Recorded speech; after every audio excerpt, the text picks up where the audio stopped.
اللهم صل على محمد وآل محمد. Барлық мақтау Алла Тағалаға тән. Алла Тағаланы мақтаймыз. Алла Тағаладан жәрдем тілейміз, одан кешірім сұраймыз. Жан дүниелеріміздің жамандығынан, істеп қойған істеріміздің кесірлерінен Алла Тағалаға сыйынамыз.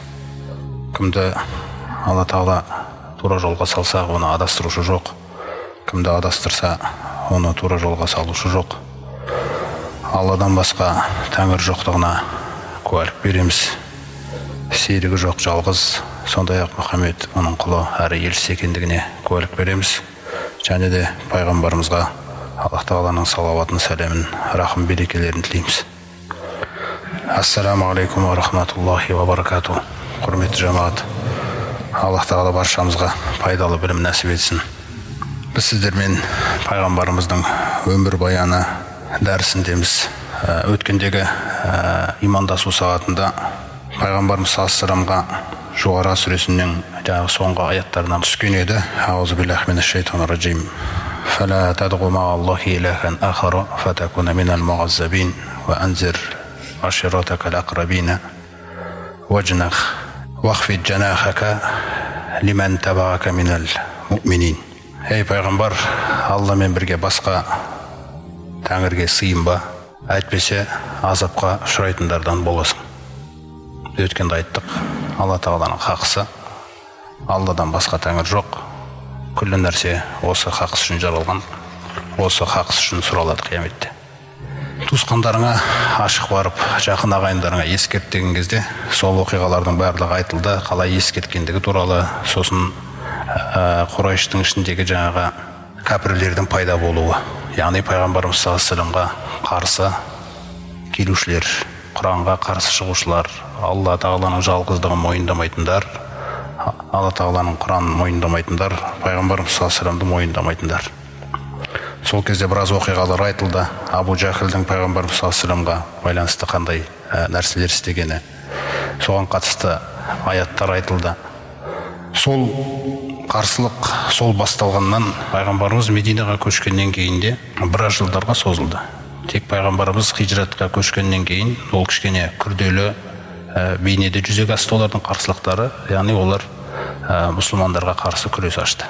Міне бұл меккелік кезеңдегі жағдай пайғамбарымыз саллаллаху ескерт деген бұйрығы орындалып басталды.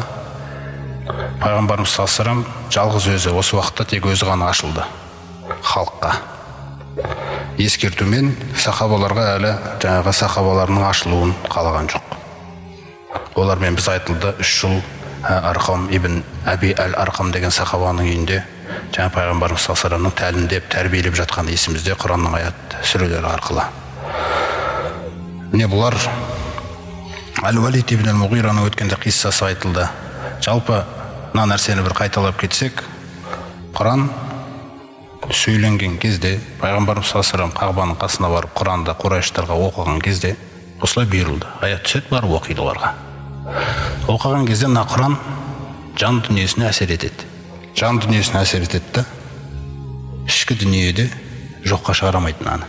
Вастойқанат канфусухум дейді Алла Тағала, жан дүниелері айқын мойындады дейді оны. Қараңыздар қандай нәрсе. Бірақ жүрекке жаңағы айтайық, сыртқа қарай шығару сол нәрсені олар ваджахаду биха, біле тұра қарсыласты дейді. Қараңыздар, аятта Алла Тағала ваджахаду биха, біле тұра қарсыласты, вастойқанат канфусухум, бірақ жан дүниелері оның анық хақ екенін білді дейді.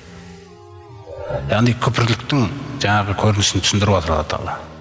Біз мысалы анау бір Құдай жоқ деп жүрген бір атеист адаммен кездесетін болсаң, сіз ойлауы мүмкін адам мысалы. Күпірлік деген тек осындай нәрсе болатын шығар деп. Жоқ, ол ішкі дүниесіне Құран әсер етті. Бірақ ештеңе әсер еткен жоқ маған деді. Осындай нәрсе басталды. Оның жаңағы себептері де, көптеген себептері де айтылды. Мысалы жаңағы Абу Жахил, өткенде айттық, аты Абул Хакам еді. Кейін осы исламға қарсыласқаннан кейін көптеген надан істерге беріліп, көптеген жаман істер істеп кеткеннен кейін мұсылмандарға қарсы сол Абу Жахил надандықтың атасы деген лақап ие болды. Абу Жахилге қарайтын болсақ, күндердің бір күні жаңа енді ең басты істі басқарып жүрген сол. Пайғамбарымызға қарсы, Құранға қарсы әрекетті басқарып жүрген сол кісі. Негізгі генератор. Өткенде біз айттық. Абу Жахил пайғамбарлық деген нәрсені болады деген сыбыс жалпы болған оларда. Алла Тағала Фатыр сүресінің соңғы аяттарында айтады: "Ва aqsamu billahi jahda imanihim".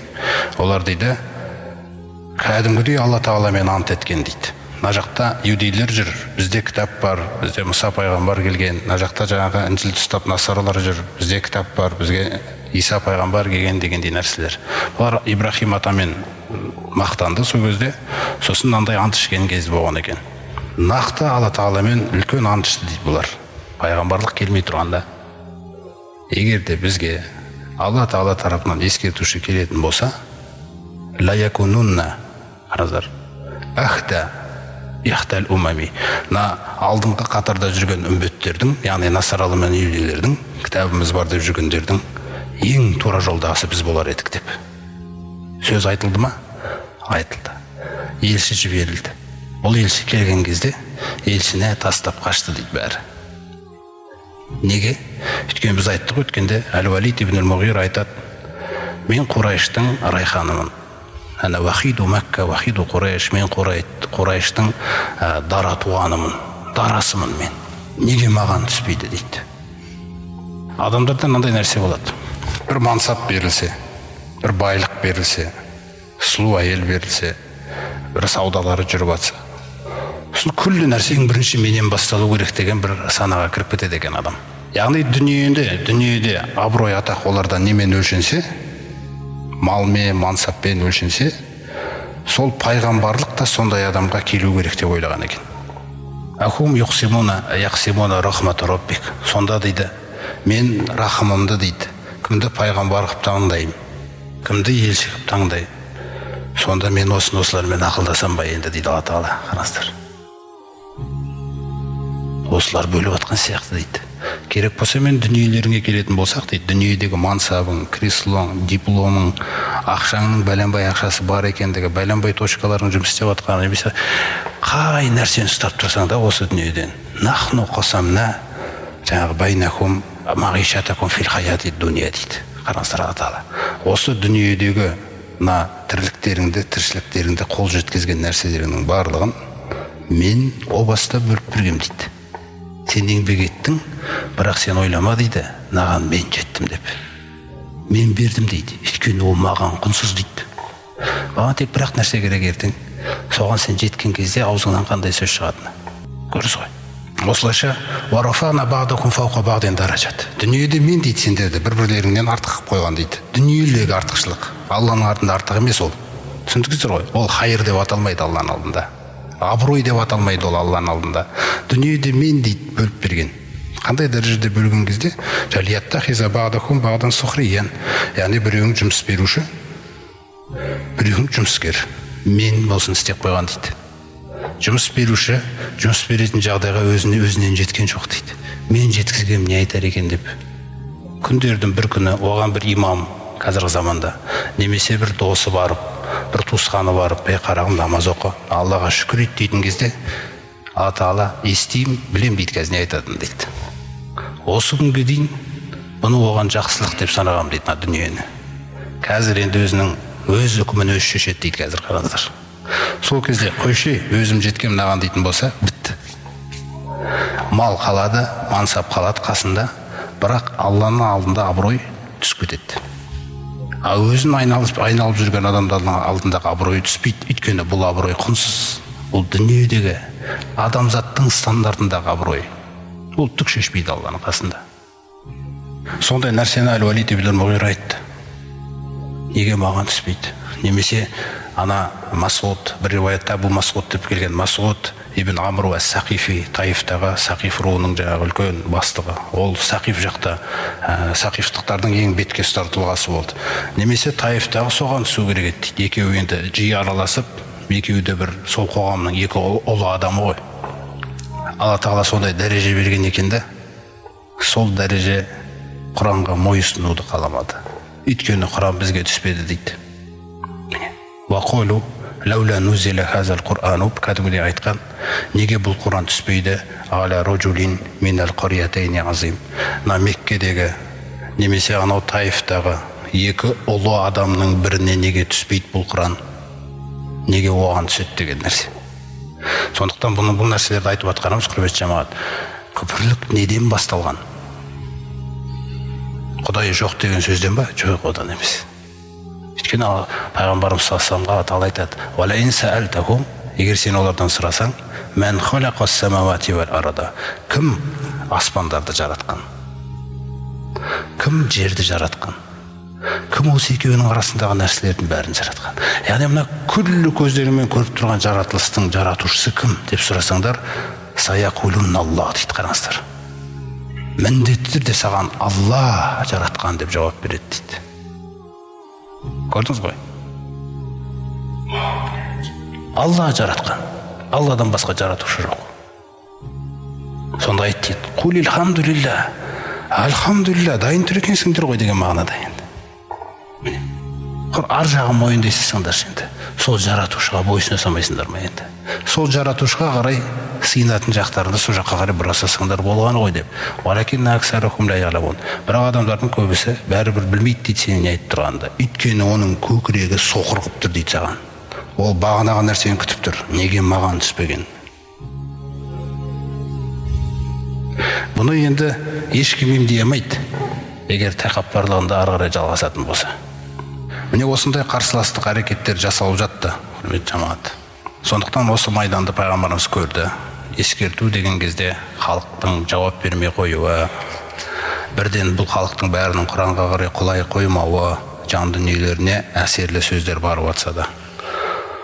Пайғамбарымыз саллаллаху алейхи айтады: "Аузу биллахи минаш шайтанир раджим", Хижр сүресінің аяттары: "Ва ма халақнас самавати вал арда ва ма байнахума илля бил хаққи". Ей пайғамбар, жеті қабат аспанды да жерді де, және ол екеуінің арасындағы нәрселердің барлығын тек ақиқатпен жаратқанбыз. Мақсат үшін жаратқанбыз. Ва инна саа лаатия. Сөзсіз қиямет сағаты міндетті түрде келеді. Фасфахи сафхал жамил. Мысалы адам шақырып жатқан кезде адамдарды жауап бермей жатыр. Бірақ оның біреуі ертең жауап берер. Бір адам келесі жылы жауап берер. Бір адам 5 жылдан кейін жауап берер. Мысалы Абу Суфиян Мекке ашылған жылы бірақ жауап берді. Абу Бакырдың әкесі Абу Қахафа Мекке ашылған жылы бірақ жауап берді. Кешегі Абу Лахабтың екі ұлы, мысалы Утба мен Муғтаб Мекке ашылған жылы бірақ жауап берді дегендей нәрселер. Сондықтан сол жауап беретіндерді жыл бойы ғұмырында соның бәрін Құран сабырлықпен теріп алады. Түсінесіз бе? Сол Алланың үкімі солай жүзіп атқанға дейін сен кеңшілік майданын аш дейді. Қараңызшы, пайғамбарымыз Алланың елшісі ғой енді. Сен кеңшілік майданын аш дейді. Қазір үкім сұрама дейді бұларға. Зиянына сабыр ет. Бұл зиян жасап атқан адам ертең иманға келуі мүмкін. Қазірден бастап кеңшілікпен осылай істе. Ал кім адасады, кім тура жолға салады, кім жаңағындай сол мойындамаған күйде өледі, кім мұсылман болып өледі, оның барлығын мен шешем дейді.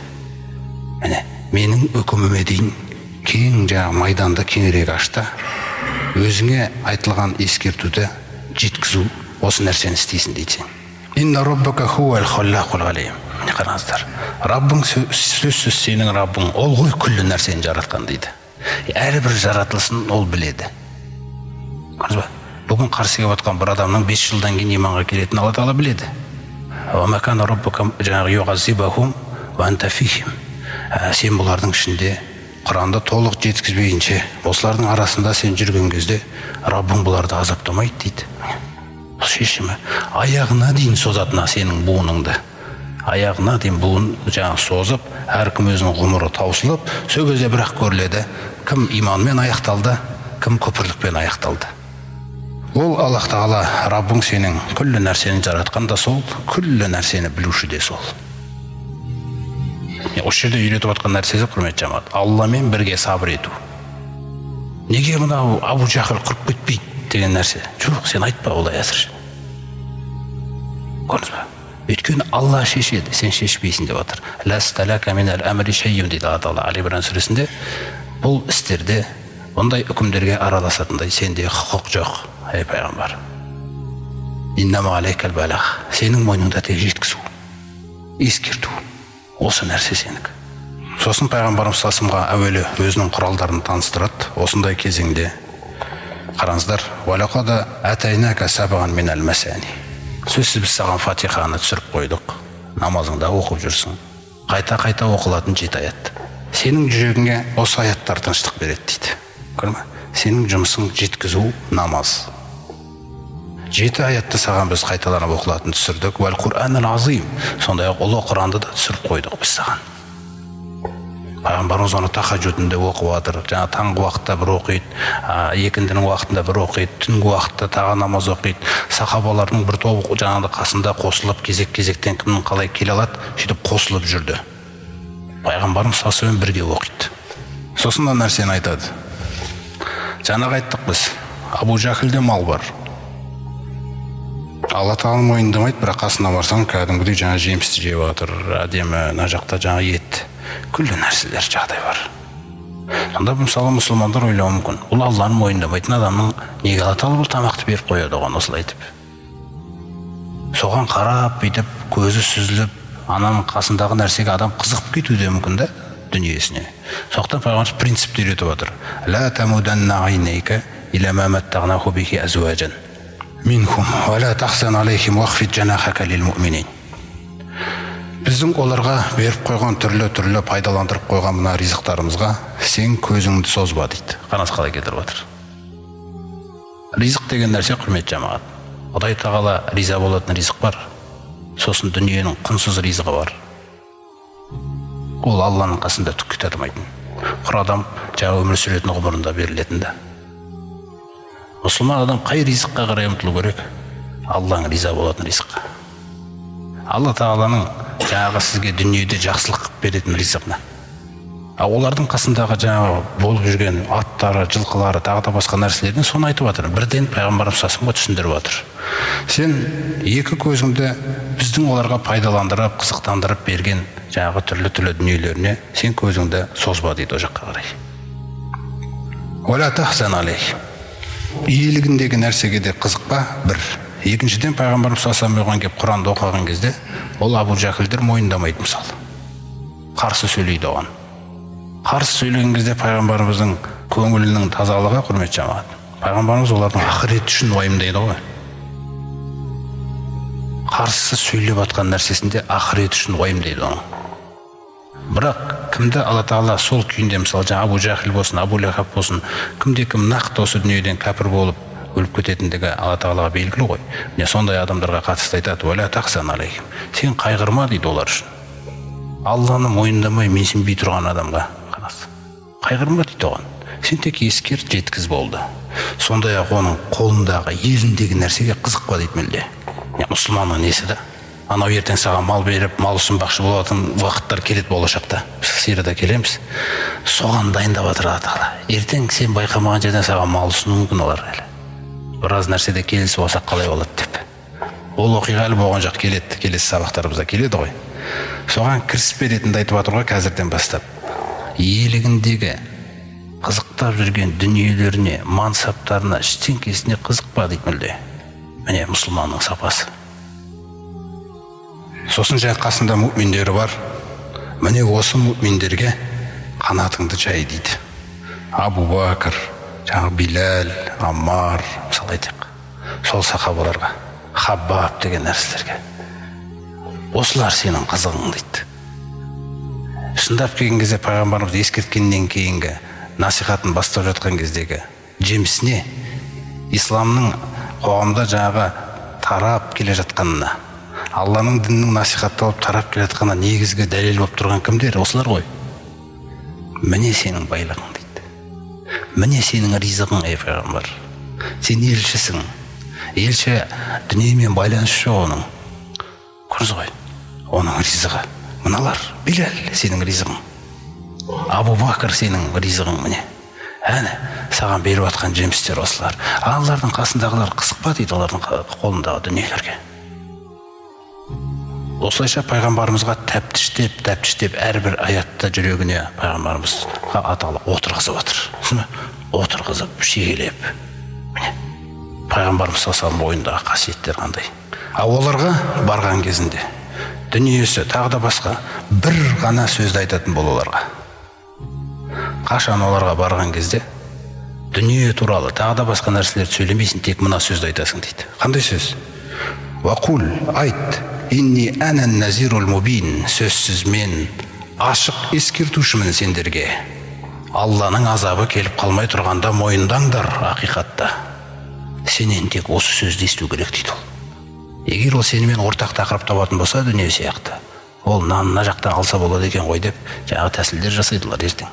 Наны ұсынып кішкене жібітіп жіберсек қалай болады принциптерінен деп. Олар ертең келеді, өмірбаянында жаңағында жалғасында келеді. Осылайша дейді біз Алла Тағала деді, кама анзална алал мухтасимин. Осылайша біз қызметтерді бөліп алғандарға Құранды түсірдік сен арқылы дейді. Қызметтерді бөліп алғандар деген не ол?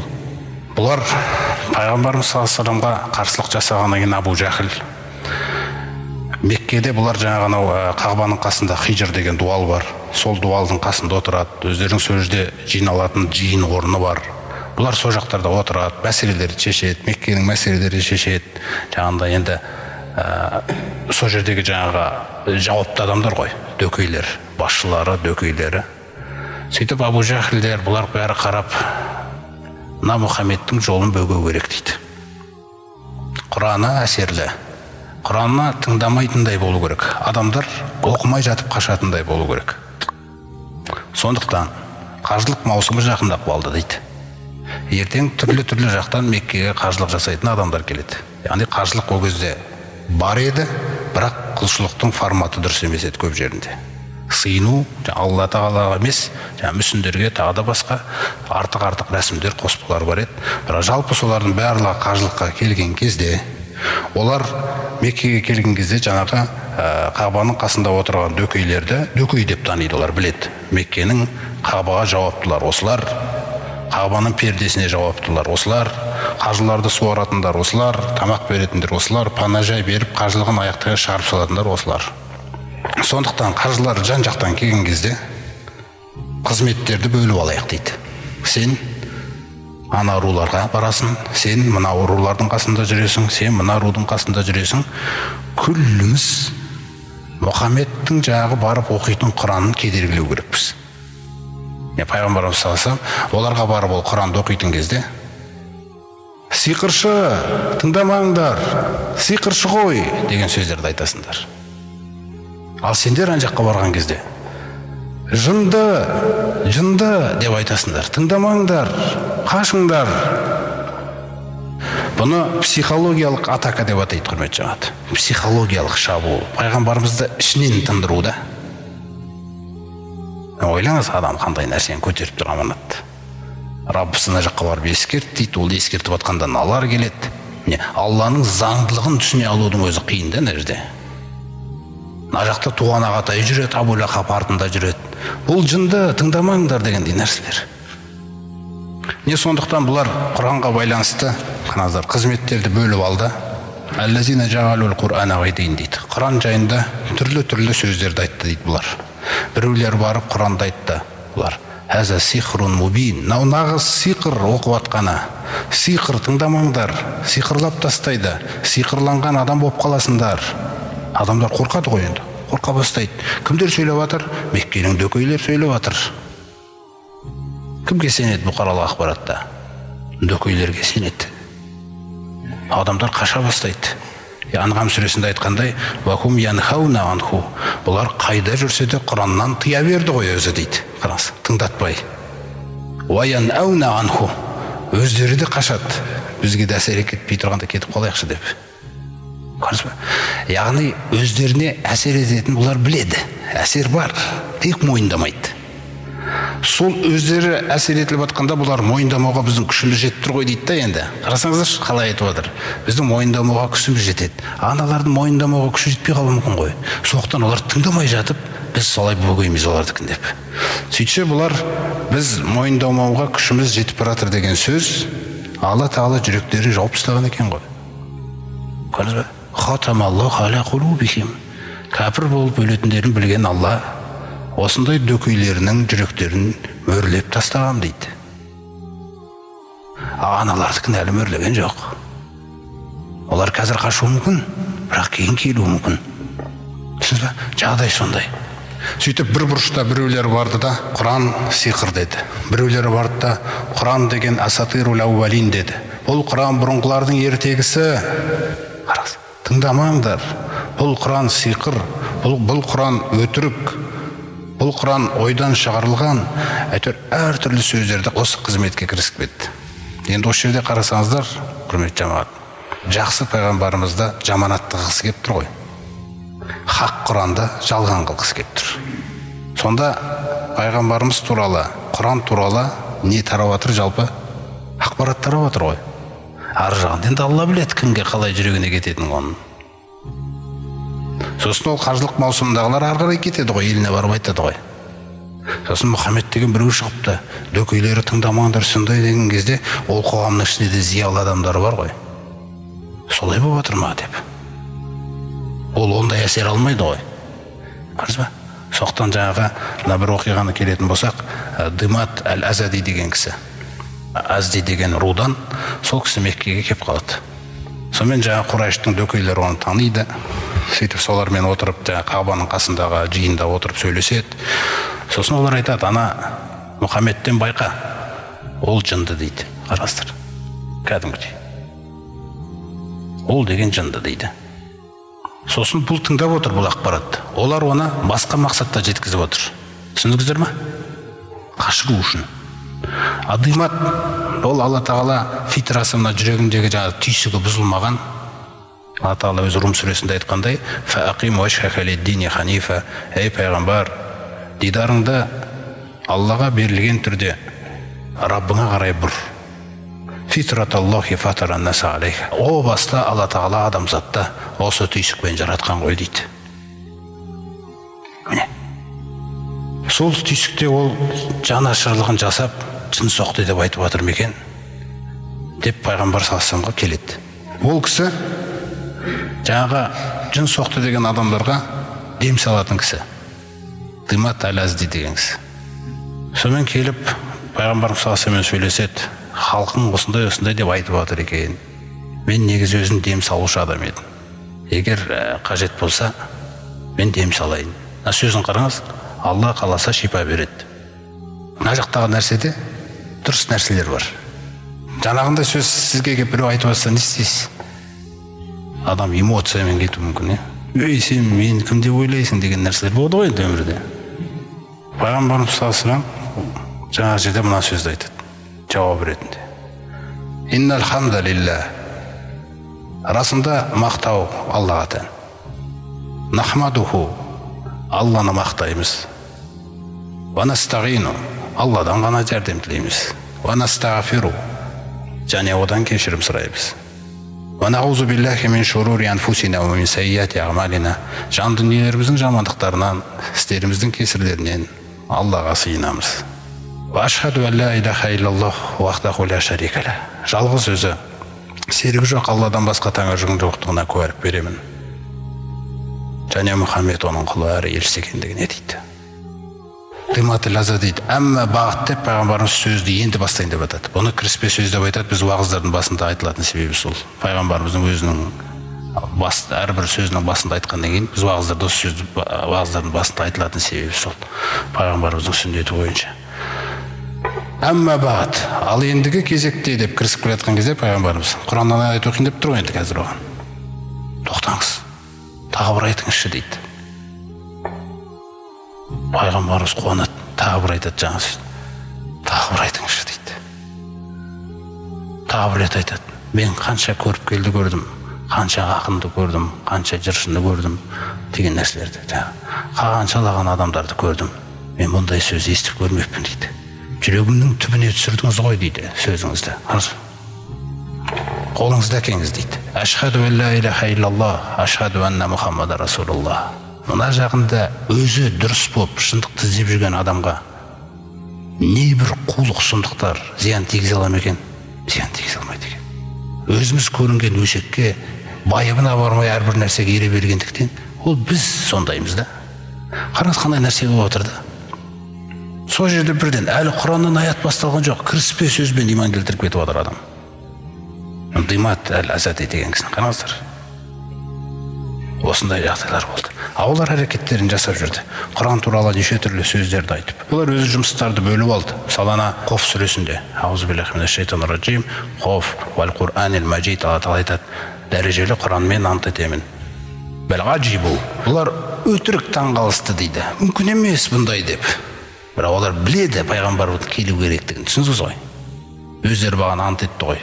Егер келсе бізге ескертуші, біз еретін едік деп Фатыр сүресінің соңында. Бірақ келген кезде қашып кетті дейді бәрі одан. Олар сондай таңғалысып, бұл мүмкін емес қой деді. Анжаахум мунзиру минхум, өз іштерінен ескертуші келгенде ерсі іс көрді дейді наны. Қалай бұл? Таңғалысып. Фақол әл-кафируна хаза шейун ажиб. Пайғамбарымыз оларға қайтадан тірілеміз, Алланың алдына қайтып барамыз өлгеннен кейін деген сөзді айтқан кезде олар таңғалысып не деді? Фақол әл-кафируна хаза шейун ажиб. Ерсі нәрсе ғой мынау дейді. Айзамитна ва кунна туробан, өліп топыраққа айналғаннан кейін бе деп бетіне. Міне. Қараңыздар. Залика раджуғын бағид. Мынау деген ақылға сыймайтын қайту екен. Мүмкін емес бұндай нәрсе деп. Міне. Сөйтіп бұлардың жаңағы қайта тірілуді жоққа шығаруға әрекет жасады. Жүрген жерлерінде осыны жасады да олар. Олардың жаңағы Ясин сүресінің соңында да айтады ғой. Авалам ярал инсану анна халақнаху мин нутфа. Адам сонда білмей ме, әлгінге дейін көзі жетпеген бе? Қараңыздар. Біздің оны тамшыдан жаратқанымызға дейді. Тамшыдан жаратып едік дейді. Шүкіршіл болатын шығар деп. Файза хуа хасиму мубин. Мынау деген әлемдердің Раббысына әңгіме айтып отыр дейді мынау. Қараңыз. Қарсылық жасап отыр дейді. Тамшыдан жаралғанға дейін түгемес еді ғой дейді. Бұл еске алынатын нәрсе емес еді ғой дейді. Вадора балана мәселен. Қараңыз. Тәкаппарлығы сондай. Ана біз дүние бергеннен кейін шалқып, сөйтіп өзінше адамдар үрлеп-үрлегеннен кейін бізге мысал келтіріп отыр дейді. Шіріген сүйекті алып кеп, ана Убай ибн Холаф деген кісі, андай бір шіріген сүйекті әкеп, үгітіп, былай. Пайғамбарымыз салсам бетіне бір әкеп, деп үріп, қарас. Мән юхил ғизама ва хия рамим. Шіріген сүйекті кім тірілтеді деп тұрсың сен, деп. Құл, айтай пайғамбар, салмақпен, эмоция ешқандай жасалмайды. Юхихаллази аншааха аувала марра. О баста жаратқан, осы сүйекті о баста жаратқан Алла оны қайтадан тірілтеді. Сөзсіз сені қайта тірілтеді дейді. Убай ибн Халафтың қандай өмірмен аяқталатыны пайғамбарымызға білдіріледі. Сөзсіз сені қайтадан тірілтеді де сен тозақта боласың дейді. Уже ештен кәсір етпейді. Қазір олар жаңа жүректі атала мөрлеп тастағаннан кейін жәннат деген сөзде, тозақ деген сөзде уже әсер етпейді. Күліп кете береді болды. Көріңіз ғой.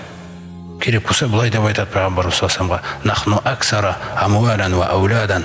Біз мал тұрғысынан да, бала тұрғысынан да сенен көппіз біз. Ва ма нахну би муаззабин. Біз азапқа бұйырылмаймыз деп кетіп баратыр. Көрдіңіз ғой.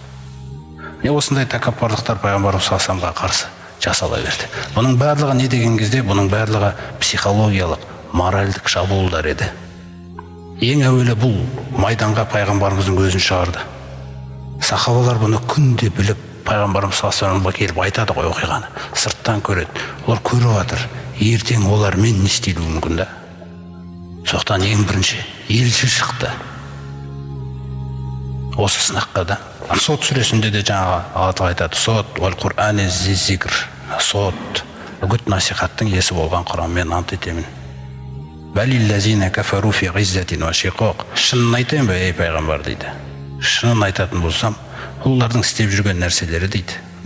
Алланы ақиқатты мойындамайтындардың істеп жүргені, олар фи ғизза. Олар жаңағы ғиззатта өмір сүріп үйреніп қалған абырой беделде. Көрдіңіз ба?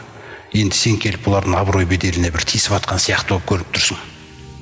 Өйткені пайғамбарымыз салсам келген кезде, пайғамбарымыз салсам айтты ғой: мына мүсіндерің не естімейді, не көрмейді, соқыр, мылқау, сөйлемейді. Мынаған неге табынасыңдар деген кезде, біздің құдайларыма тіл тигізіп атсың ба сен дегендей нәрселер. жеңілгісі келмейді дейді. Шындап келген кезде кәпірлер құр жеңілгісі келмей тұр дейді хаққа. Жан дүниелеріне ол жетіп тұрса да. Аныз ба? Уашиқоқ. Сөйтіп ақиқаттан ажырағысы келіп жатыр дейді бұлар. Міне, бұлардың бар істеп жүрген нәрсесі осы дейді. Кам ахлакна мин қаблихим мин қорнин. Ей пайғамбар, қаншалаған бұндай буынды құртып жіберген біз ит жердің бетінен. Олардан да үлкен болған олар. Дене тұрғысынан да, мал тұрғысынан да, ғұмыр тұрғысынан да. Уәлә тахина манас фанадау. Сол құртып азабымыз келіп жатқан кезде, кешегі Самуд қауым болсын, Ат қауым болсын, азап үстілеріне келіп жатқан кезде шақырған еді, жалбарынып дейді бізге. Енді жақсы боламыз деп мысалы. Уәлә тахина манас, болды, құтылатын уақыт кетті. Мерзімің жетті деп айтылады дейді, болды. Бәлғаджибу, қазіргі түрлеріне қарашы, міне мыналарда өздерімен түк істелмейтін сияқты болып тұр. Таң қалып жатыр бұлар дейді. Өз іштерінен бір ескертушінің жіберілгеніне. Вақолу хаза сахирун каззаб. Мұхаммед пайғамбарымызды көрсетеді адамдарға. Мынау сиқыршы, өтірікші, байқаңдар, мынадан дегендей нәрселер. Ажағалал алихата илахан вахида. Қараңыздар. Біздің күллі құдайларымызды жоққа шығарып, жалғыз құдай ғана бар демекші ма бұл? Ол Алланы өздері таниды. Құрана қарсылық, жеңілмеу, мойындамау, өздерінікін дәлелдей беру деген кезде сөздер кете береді екен осылай. Инна хазала шайюн ұжап дейді. Ол тәңірлердің барлығын тастап, тек қана Аллаға ғана құлшылық қылу дегенді қараңыздар. Бұл деген мүлде ерсі іс екен бұл. Уанталақу. Сосын жаңағына қажылық маусымына келіп атқан адамдар бар. Меккені халқы жиналып қалады. Пайғамбарымызбен пікір талас болып атқан кезде пайғамбардың сөзі жеңіп баратады ғой. Сол кезде жаңа бұлардың сөздері таусылып сөйтіп атқан кездерінде инталақул малау минхум. Бұлардың іштеріндегі жаңа ақсүйектері барады да, әнемішу, кетіндер деп халыққа. Кетіндер. Испиру аля алихатикум. Аналарды да қажылықтан солай шығарып салады ауылдарына. Өз тәңірлеріңе сабыр етіңдер, барыңдар, төзімді болыңдар, кетіндер дегендей мәселе. Инна хаза шайюн юрат. Сөзсіз сендерден қаланатын нәрсе. Құдайдың алдындағы сендердің міндеттерің деп жатыр да. Міне, осы жерден кетіп қалу сендерге қазір болды. Басқа нәрсе көзделмейді. Кетіп қалу керексіңдер барлықтар. Ал сосын мына сөз ауыздарынан шығып кетеді. Унзира алейхи зикру.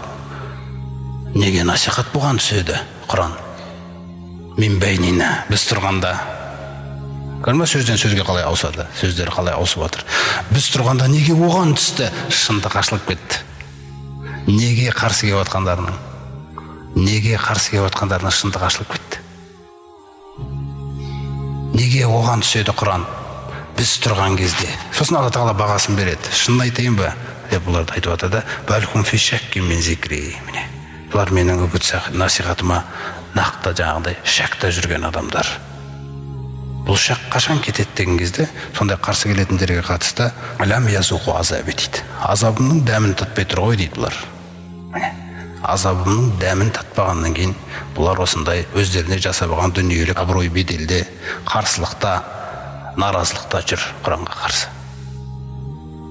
Сосын мына аяттарда жаңағы фаба роббика ланасаланнахум ажмаин. Раббыңа сертей пайғамбар. Осы істерінің барлығы жайында біз олардан ертең сұрақ аламыз дейді. Күллісінен сұрақ алынады. Сөйтіп бұлар Алла Тағаланың жалғыздығы деген нәрсені қоғамда насихатталмауын қалады бір. Екіншіден, Құранның қоғамда оқылмауын қалады. Сол үшін Құранды жан-жақта жаманатты қылуға тырысты. Үшіншіден, пайғамбар саллаллаху алейхи ва салламға елші деп ешкім сенбеуін қалады. Осы негізгі үш нәрсе төңірегінде де. Сосын қайта тірілу мәселесі, осыны өтірікке шығару. Сөйтіп бұлар өздеріне қызметті бөліп алды, жұмысты бөліп алды. Соны айтып отыр Алла Тағала. Олар жұмыстарын бөліп алып, Құран туралы жан-жақта әртүрлі жаңағы адасатын сөздерді айта берді дейді. Алайда жаңағы Диматил Азди, көрдіңіздер қандай? Ешқандай нәрсе әсер еткен жоқ. Келді. Өз ішінде адам түзу болса санасы. Алла Тағала жол ашқалы тұр екен адамға. Ал енді өз ішінен бірінші адамда, өз ішінен қисық болса, онда кім жолға салады? Абу Зар Ал-Ғифари айтады. Абу Зар Ғифар деген рупта Меккенің сыртында. Ғифар деген рудан болған мысалы сахаба Абу Зар. Ол айтады, мен өзім жахилият кезінде елімдегі пұтқа табынушылық, неше түрлі жаңа құлшылықтардағы наным сенімдегі рәсімдерін өзім растамайтынмын дейді бұл нәрселерді. Сөйтіп осындай Меккеде бір елші шығыпты, елшімін деп жариялап жүр екен, өзінің дегеннен сөздер жетеді ғой. Жаңа маусымнан, қажылық маусымынан адамдар еліне барып осы сөздерді айтып жатқан кезде соны естиді ол. Шындықты іздеп жүрген, сосын ең бірінші бауырын жіберген екен. Інісін жібереді, Меккеге барып көріппеш, не айтып жүр екен ол кісі деп. Інісі барып тапсырманы орындап келеді, қайтып келгеннен айтады, жаңағы көрдім ол кісіні, халыққа сөйлеп жатыр екен, туысқандық байланыс, жақсылыққа, құндылықтарға шақырып жүрген адам екен дейді. Жоқ, сен маған керекті жауапты әкелген жоқсың, өзім бармасам болмайды деп, түйесін ерттеп, Меккеге қарай жолға шығып кетеді. Меккеге қарай келгеннен кейін жаңағы Алла Тағаланың елшісі, мысалы айтайық, ол кезде мына көзге көріне бермейтін кез, сахабаларында барлықтары пайғамбарымызды бүйтіп шамға келгенше сыртта келген адамдардың көздеріне көрсете бермеуге тырысады. Қандай ниетпен келіп тұр, не істейін деп тұр, белгісіз. Абу Зардың өзінің ниетінде сондай нәрсе болған. Ешкім байқамайтындай таза өзіне жолықсам ба деп. Мен келген кезде Меккеде сондай жағдай болып отыр екен дейді. Оған қарсы сөздер айтылып, неше түрлі нәрселер болып. Сосын бірінші күні келдім де Қағбаның қасында болдым дейді. Сонымен Али де білмейді ғой кім екенін әлі. Али де оны білмейді. Пайғамбарымыз саллаллаху алейхи ва саллям енді шамға келгенше Құран бәріне жету керек қой. Сіз ба? Меккелік па, Меккеден сырттан келген ба, шамға келгенше Құран бәріне жету керек. Алланың сөзі әркімге жету керек дегендей нәрсе. Али радиаллаху анхуны жолаушы екен, мен үйіме қонақ қылайын деп, жүріңіз біздің үйде болыңыз деп, үйіне алып кетеді. Сонда түнеп шығады. Ертеңіне таңертең енді жұмыстарымен кеткенде ол да шығып кетеді. Сол қайтарған жаңағы Қағбаның қасына барып отырады. Көріп қала ма, шығып қала ма мүмкін деген нәрсе. Али радиаллаху қарайды, қайтарған жаңағы кісі ана жерде отыр. Кешке жақын қайтарған үйіне алып кетеді. Қонатын жері жоқ қой деп. Сонымен Али радиаллаху анхуның үйінде тағы да бір түн қонады. Үшінші түн тағы солай істейді. Үшінші күні үйіне алып келеді да, сөйтіп жай жұмыспен жүрсіз ба Меккеде? Бір шаруаңыз бар сияқты, шаруаңызды шешілмей жатқан сияқты дегендей нәрсе. Екі-үш күннің ішінде бір-біріне деген жаңағы сезімдер, таниды ғой енді адам, бір-бірін таниды, аманат, қандай нәрсе, сырын айтуға бола ма дегендей нәрсе. Сонымен Алиге айтады, Аллахтың елшісін іздеп келіп едім дейді. Абу Зар. Сол кісіні Аллахтың елшісі деп отыр ғой, соны іздеп келіп едім дейді. Сөзсіз хақ, ол Аллахтың елшісі. Мен сені ертіп барам, қазір үйден шыққан кезде адамдардың көбісі аңдуда. Сырттан келген бір адамды жібермейді Мұхаммед пайғамбардың қасына. Құраннан насихат, иманға еленіп, жаңағындай мұсылман болып кетпес үшін. Өте қатты қадағаланған ғой. Сонымен Али радиаллаху анху айтады, екеуміздің арамызда қашықтық болады дейді. Мен алтта кетіп бара жатам, сіз артта кетіп бара жатасыз. Екеуміз бір-бірімізді танымаймыз. Егер де тоқтай тұру керек болса, мен кішкене кідіре қоямын дейді. Сол кезде түсіне қойыңыз, сіз де кідіре қойыңыз, бір өзіңіздің бір нәрсені қарап тұрғандай. Егер де ары қарай жылжи беру керек болсақ, мен жылжи бастаймын дейді. Осылай ақырында пайғамбарымыз саллаллаху алейхи ва саллям алып келеді Абу Зарды. Сол жерде Абу Зар пайғамбарымыз саллаллаху алейхи ва салляммен сөйлесіп, пайғамбарымыз саллаллаху алейхи ва салляммен жаңағы Құранды тыңдағаннан кейін иманға келеді. Ғифар руынан болған ол кісі. Ғифар руының жалпы ішіндегі беделді адам ғой. Ішіндегі беделді адам болғаннан кейін, соң кейін мен сіздің қасыңызда қалғым келеді дейді. Мен кеткім келмейді, еліме де осы жақта болғым келеді, сізбен бірге болғым келеді мен дейді. Сосын сен қазір жағдайды көріп тұрсың. Халық не істеп жатыр мына жақта? Мұсылмандардың жағдайын көріп жатсың, қалай жатыр? Менің жағдайымды көріп жатсың. Мен қазір қасыма сені бұл жақта ертуіме ол зиян жасап қоямын. Сондықтан сен еліңе қайта тұр. Қашан менен бұйрық келеді, сол күні қасыма келесің дейді. Я Аллахтың елшісі, Алла мен ант етем, күллі мына барып жаңағына Құрайыштың көзінше айқайлағым кеп тұр дейді. Мен мұсылманмын деп. Жағдай қарашы ол кезде қандай. Содан пайғамбарымыз саллаллаху алейхи ва саллям оған ескерту жасайды, бірақ Абу Зар Ғифари жаңағы Алладан басқа ешкімнен сескене қоймайтын адам екен. Қағбаның тура ортасына барады, қасына барып, ашхаду ан ла илаха иллаллах деп айтады сөзде. Алладан басқа тәңір жоқтығына куәлік беремін, және Мұхаммед оның құлы әрі елшісі екендігіне куәлік беремін деп. сол кезде ана сөзді көтере алмайтын адамдар, өзі Құранда Алла Тағала айтқандай, ва иза зукираллаху вахдаху, қашан Алла жалғыз деп айтылса, ишмааззат қулубул лазина ла юъминуна бил ахира. Ақыретке иман келтірмейтіндердің денелері тітіркеніп кетеді дейді. Ұстай алмай өздерін. Көрме? Ана сүймейтінін көрсетіп тұр ғой иманда. Қарасаңыздаршы, дене жақсы сөзден денені тітіркеген дегенде қалай ол? Ва иза зукирал лазина мин дунихи, Алладан басқа нәрселер айтыла бастаса, лат, узза, манат, хубал дегендер, файзахум ястабширун, ол қуанады дейді олар. Міне, өз тақырыбымызда айтылып жатыр ғой дегендей. Көрдіңіз бе? Міне содан түгелі жабылып кетеді ғой. Жабылып жаңағы Абузарда ұрғылап бастаған кезде, біз адамдардың ішінде жаңағы иманға әлі келмей қойса да, бірақ адамгершілігі бар адамдар болады ғой бір. Сол Аббас Пайғамбарымыз саллаллаху алейхи ва саллямның көкесі Аббас ибн Абдул-Мутталиб. Сол кісі жаңағы жерде бірден неге келе қояды. Ей, бұл Абузар Ғифар руының адамы ғой. Сендер білесіңдер ма? Біздің Шамға баратын керуеніміз Ғифардың ауылының қасынан өтеді. Өздерің зиян жасап жатсыңдар ертең. Саудаларының тыныштығы тоқтайды бұдан кейін деп. Соның бәрі, солай екен ғой деп, ана материальный пайдалар, сондай пайдалар үшін тоқтайды мысалы. Сонда Аббас сөйтіп тоқтатып, Абузарды еліне қарай жаңағы шығарып салып жібереді. Міне, Абузар еліне барады да, жаңағы имандылыққа шақырып, хижратқа дейін, мысалы өзіңіз ойлаңыз, Пайғамбарымыз Мединаға қоныс аударғанға дейін елінің жартысын кіргізіп қояды дінге. Қалғаны хижраттан кейін кіреді. Жақсы сөз жарым ырыс дегендей, Ғифар деген ру, Ғафара деген етістік бар, Алла кешіреді деген. Аллаху мағфирли деп айтамыз ғой, немесе астағфирулла деген кезде сол ана Ғифар руы өзі, сол етістіктің түбірінен айтылған сөз ғой. Соны Ғифарун ғафарахумулло деп жаңағыдай бір жақсы сөзін айтқан. Ғифарды жаңағы былай қарасаңыз, кешірілген деген рудың аты сондай сияқты. Көрдіңіз бе?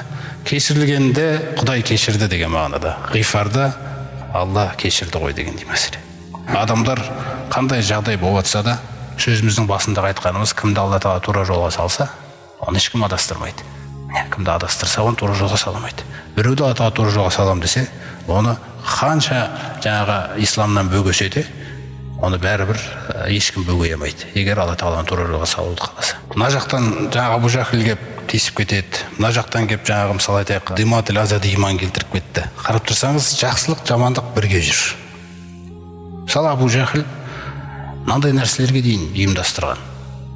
Бұл дөкейлердің көбісі Пайғамбарымыз түнде Құран оқыған кезде естуге барады. Естіп бір-бірін көріп қойды ма, бітті, қиын болып қалады. Мысалы Уқба ибн Аби Муайт деген кісі болған. Уқба ибн Абу Муайт деген кісі. Сол естіп тұрады жаңағы Құранды түнде барып. Әсерлі. Тыңдап тұра бергім келеді ананы. Сөйтіп тыңдап тұр. Соны жаңағы Убай ибн Холаф деген кісі көріп қояды. Сосын Абу Жахил айтады, мынау кеше тыңдап жүр дейді Құранды. Абу Жахил бірден жаңағы жігіттерін орнына қояды. Түсіндіңіз бе? Қалай тыңдап жүрсің сен? Жоқ, тыңдағым ғой, бірақ ешқандай нем жоқ менде деген нәрсе. Дәлелдейсің дейді. Көрдіңіз бе? Осылай дұрыстар жасалған ол. Мысалы, Пайғамбарымыз саллаллаху алейхи ва саллям Кағбаның қасына келіп бір күні намаз оқып сәждеге жығылады. Сәждеге жығылған кезде содан біраз уақыт бұрын бір кварталда түйе сойылған. Түйе жаңа буасы түйе болады да, ішіндегі төлінің жаңа шаранасы болады ғой. Шарананы алып келдер дейді ана жақтан. Шарананы алып келеді. Соны жаңағы Уқба ибн Аби Муайтқа салдыртады ғой. Дәлелде сол кезде жаңағындай көрсіз бе, қандай адамның өзінің санасы бойында Алла Тағала өзіңізді жеке жаратқаннан кейін адамда жеке сана болады ғой. Түсіндіңіз бе? Жеке таңдау деген нәрсе болады да. Соны апарып жаңағы Уқба ибн Абу Муайт намаз оқып отқан Пайғамбарымыздың арқасына бүйтіп салып қояды. Содан бәрі бүйтіп шалқасынан құлайға дейін күледі дейді мазақтап. Үлкен кісілер мысалы, өзіңіз ойлаңыз. Соны жаңа Фатима қызы жүгіріп келеді бір риуаятта Саид ибн Заидтің әйелі болуы ықтимал дейді. Ол кісінің де аты Фатима. Сол келіп ана арқасындағы жаңа нені алып тастап ер адамдарға сөйлеп тастаған дейді біраз. Яғни иман әйел адамдарға жұмыс істетіп отыр. Пайғамбарымыз тұрады орнынан. Сосын Алла Тағаладан өзіне білдірілгеннен кейін сол жерде бірнеше санаулы дөкейлер тұрады. Абу Лахабы бар, Абу Жахилі бар, Ал-Валид ибн Ал-Муғира бар, Утба ибн Робиға, Шайба ибн Робиға деген Уқба ибн Аби Муайт жаңа нені салған арқасына шарананы. солардың барлығы тұрады да жалпы пайғамбарымызға білдірілді, осының біреуі оңбайды ертең, осының күллісі қырылады. Міне Аллаға қарсы келгендік үшін. Ей Құрайыштың дөкейлері дейді пайғамбарымыз орнынан тұрып. Я Раббым, жазалай көр мына Құрайыштың дөкейлерін дейді. Алладан рұқсат кетіп жатыр. Бір жағынан бұл ескерту, бұларға нақты тағдыры солай болғалы тұр. Басқалар бұларға ілеспес үшін. Сонда әрқайсысын жеке-жеке атын айтады ғой. Утба ибн Рабиғаны жазалай көр. Шайба ибн Рабиғаны жазалай көр. Әл-Валид ибн Мұғираны, жаңағы Абу Жахілді, аты Амру болады, Амруды жазала деп әрқайсысын жеке-жеке атқа үндері өшеді, қорқады. Қағбаның қасында айтылған дұға қабыл болады ғой әрдайым дегендей нәрседе. Бірақ ертең аман есен тұрғаннан кейін деп бос нәрсе екен ғой деген жаңағы ақыр жүрек соқыр ғой, не істейді? Ол ертең аман тұрғаннан кейін ойлайды осылай деп, қайтадан жаңағыдай нәрселерін бастап кете береді. Сондай Абдулла ибн Масуд айтады, мен өзім куә болдым, сол жаңағы жазалай көр деп пайғамбарымыз дұғаны айтқан кезінде, сосын дәл сол аты аталғандардың барлығы Бәдірде өлді ғой дейді. Бәдір шайқасында. Көрдіңіз бе? Сондықтан ол Аллаға қарсы әрекет жасайын деп жатқан адамдар, ол ғұмыры таусылмай кетпейді бұл өмірден. Сол себептен ғұмыры таусылмағаннан кейін ол ойлауы мүмкін екен, менің қулығым озып өтіп жатыр ғой деп та пайғамбарға қарсы. Анкабут сүресінде Алла Тағала айтады: "Ам хасибаллазина яъмалуна саййати ан ясбиқуна", ана жамандықты істеп жүргендер бізден құтылып кетіп жүрміз деп ойлап жүрген шығар дейді. Саама яхкумун. Міне шығарып жатқан үкімдері қандай нашар жаман еді дейді. Мен өзінің ғұмырын тауссын деп күтіп отырмын ғой дейді Алла Тағала. Болды, берілген. Ол ғұмырда ертерек әкелмейді. Белгіленген күні кетеді олар. Осындай әрекеттер жасалады. Абу Жахил тарапынан жаңағы әрбір Құранды бүйтіп тыңдағысы келіп жүрген адамның барлығын өстіп орнына қойып отыратын ол. Көрдіңіз бе? Әркім дәлелдеу керек болатын Мұхаммедке қарсы екендігін. Сондай дәрежеде қарсылық жасалғанда, өйткені негізгі пайғамбарымызға қарсылық жасаған осылар, дөкейлер. Қалғандары ілесіп жүрген адамдар болды. Бұл енді ілесіп жүрген адамдардың жағдайына да қарасаңыз, қияметтен андай жағдай болады екен. Мысалы бұлар айтты: "Вақалаллазина кафару", Алланы ақиқатты Құранды мойындамайтындар айтты дейді. "Лан ну'мина бихазал Құран", біз бұл Құранға ешқашан сенбейміз деп. Сосын Алла Тағала айтады: "Валау тара изи залимуна мауқуфуна инда раббихим". Ей пайғамбар, егер көрсең еді ғой дейді. Яғни бүгін көре алмайсың, бірақ қияметте көресің. Егер көрсең еді ғой дейді, бұлардың сол күні Раббысының алдында хұзырында есепте тұрған кездерінде дейді. Тозақ жақындатылған, күллі нәрсе хақ екендігі айқын. Яржиғу бағдухум иля бағдин ал-қаула. Қарасыр, бір-бірмен сөз таластырып тұр дейді. Кімдер? Жаңағы Абу Жахил, сосын соған ерген. Дөкей және дөкейге ергендер болады. Көрдіңіз ғой? Мансабыңды алып қоям, анауыңды алып қоям деп адам қорқытады мысалы. Сонымен сондай жаңағы тәкаппарлар мен езілгендер деп келтіреді Құранда. Сол кезде яқулу лазина студғифу, әлсіз болғандары, яғни соларды тыңдап жүре бергендер өмір бақи, сөйтіп өтіп кеткен өмірден. Солар не десе солай істей бергендер. Солар қиямет күні айтады дейді: "Лиллазина стакбару", өздеріне бұйрық бере бергендерге, жаңағы дөкейлеріне, Абу Жахил сияқтыларға. "Лаула антум", қияметте батылдықтар ашылады. Не істейді енді? "Сендер болмағанда, ланакунанна муъминин", әлбетте муъминдерден болатын едік біз. Кен бағаналы тыңдады ғой Құранда. Жүрек кішкене кетіп бара жатқан сияқты дегендей нәрсе. Сол кезде сен мені тоқтаматпағанда, мен иман келтіріп кететін едім дегендей нәрсе. Көрдіңіз бе? Сосын тәкаппарлар қалай айтады дейді: "Вақалаллазина стакбару лиллазина студғифу", үстілерінен қарағандар астында жүргендерге айтты дейді: "Анахну сададнакум анил худа", біз бет сендерді тура жолдан бөгеген дейді. "Бағда изжаакум", өздеріңе келгеннен кейін ол тура жол. Көрдіңіз бе? "Бәл кунтум мужримин", өздерің қылмысты ұзаққа күнәқар адам болғансыңдар. Іште өзің бұзық болғансың. Мүмкін емес біреудің біреуге әсер ете алу деп жатыр ғой. Осындай сөз таластырып жатқан кездер болды дейді. "Вақалаллазина студғифу", жаңағы әлсіздік танытып езілгендер айтты дейді. "Лиллазина стакбару", үстіндегілеріне. "Бәл макру лейли ван нахари", күндізде, түнде де осындай арам құлық-сұмдықтарға ұйымдастырған едіңдер сендер. Бізді анда жұмсап, мұнда жұмсап, қараңыздар. Мақсат не? линакфура биллахи. Алланы мойындамау жолында жұмыс жасатқан едіңдер бізге дейді. Ананы бөге, мынаны бөге деп қарас. Құдайға қарсы әрекетке қойған едіңдер дейді. Ва аннажғала лаху андада, Аллаға теңеулер жасауға шақырған едіңдер. Сонымен құр бұл өз ара болатын ұрыс дейді екеуінің арасында. Бірақ түк шешпейді дейді ол. Бірақ бір-бірлерінің наздарын айтып алсын. Сосын бір кезде азап, тозақ жақындап келатыр. Ва асаррун надамата ламма раул азаб. Ана тозақтың ішіне лақтырылып жүргенге не істейді енді? Оны айттың не, айтпадың не? Сөйтіп қалған, айтылмай қалған нәрселер іштерінде қалды. Тозаққа кетті дейді. Соны айтып жатыр. Ва жаална лағлала фи ағнақи лазина кафару. Осы шындықты мойындамағандардың мойындарына тозақтың бұғауларын салдық дейді. Яғни тозақтан ешқайда қашып кете алмайды деген мағынаны білдіріп отыр ғой. Тұзақтар, жаңағыдай мысалы кісендер деген нәрселер. Хәл южзауна илля ма кану яъмалун. Істеген істерінен басқа жазаны тапты ма дейді бұлар. Өздерінің сұрап алған жазалары ғой дейді өмірлерінде. Сондықтан бұлар қанша әрекет жасап жатса да, пайғамбарымыз саллаллаху алейхи вассаламға психологиялық болсын, жаңағыдай моральдық, әртүрлі физикалық шабуылдар жасалып жатыр негізі. Сонда атаған бұйрығын қараңыздар. Фастағ бима туъмар. Пайғамбар, тоқтатпай бұйырылған нәрсені жалғастыра бер, насихатыңды. Қарамаш нәрсеге дейді болды. Сен Алланың елшісің. Не істейміз дейді олар саған, қалай істейміз дейді, не ұйымдастыруларды қарайды. Уағрид анил мушрикин. Мүшриктердің барлығына сондай көңіліңді ауыртпай қойсен болды. Мен айтқан бұйрықтан таймай жеткіз осыны. Халыққа ісіңді жалғастыра бер. Ал енді анау сені мазақтап жүргендерге келетін болсақ, инна кафайнахал мустахзиин. Ол сені мазақ қылып жүргендерге біз өзіміз жеткілікті боламыз дейді. Бізге тапсыр деп отыр ғой. Абу Жахлді болсын, Ал-Валид ибн ал-Муғираны болсын, қайсысын болсын да мысалы. Аллазина яжғалуна мааллахи илахан ахара фасауфа яғламун. Ол сені мазақ қылып жүргендердің барлығы, шындап келген кезде оларды осындай сені мазақтауға, саған қарсы келуге, сені жамандауға, сені жаманатты қылуға итермелеген істің барлығы.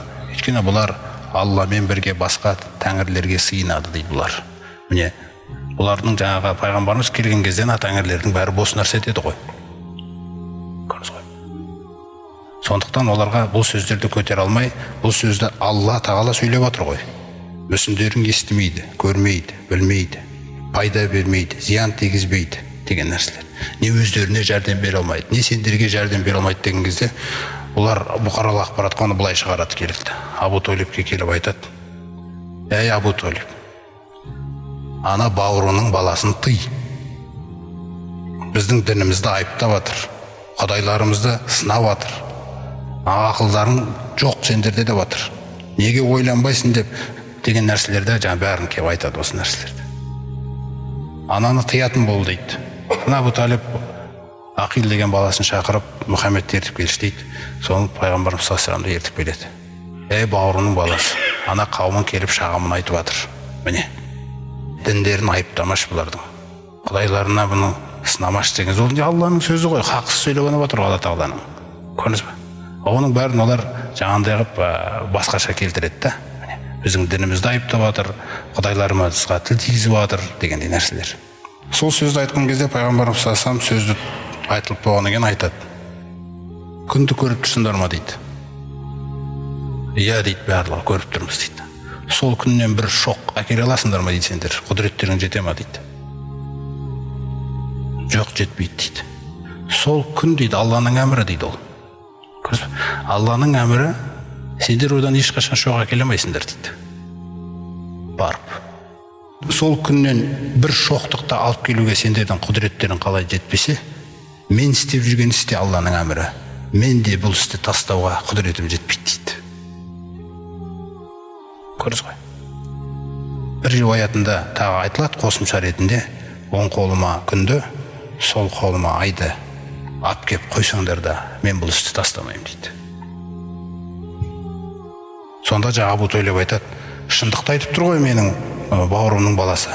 Барыңдар енді, жетеді ғой деп, пайғамбарымыз жаны ашиды ғой. Қандай адамды қойып қойған қасына Алла тағала. Сөйтіп кетіп қалады олар.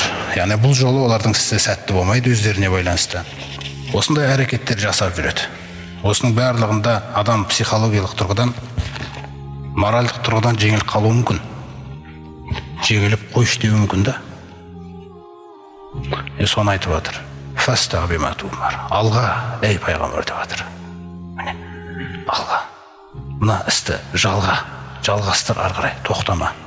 Аналарға назар аударма, сені мазақтап жүргендерді, Алладан өзге нәрселерге сиініп жүргендер деп айтады. Оларды тағы да керек болса міндетті. Сын болмай жамын үзелмейді ғой. Тағала сынап жатыр ғой оларды. Олар оны бізді қорлап жатыр дейді. Қорлықтың көкесі қияметте бірақ болады ол. Сосын пайғамбарымыз салсырам, وَلَقَدْ نَعْلَمُ أَنَّكَ يَضِيقُ صَدْرُكَ بِمَا يَقُولُونَ. Абу Жахылдың жаңағы бір сөзінде, мен сені білем дейді, ей Мұхаммед. Сен туысқандық байланысты жалғайсың. Әрдайым сөйлегенде шындықты сөйлейсің. Мен сенің жалпы тұлғаңды, сенің тұлғаңа қатысты мен өтірікке шығарамайым дейді сені. وَلَكِنْ نُكَذِّبُ بِمَا جِئْتَ بِهِ. Алайда мынау сен сөйлеп жүрген Құранды біз өтірікке шығарамыз дейді. Осы сөздердің өзі ауыр қылады, ауыр тиеді оған. Олардың айтып жатқан сөздерінен сенің кеуден қысылады дейді. Өйткені пайғамбарымыз ойламайды, адам мынандай сөз айтуы мүмкін ба деген нәрсе. Сіз ба?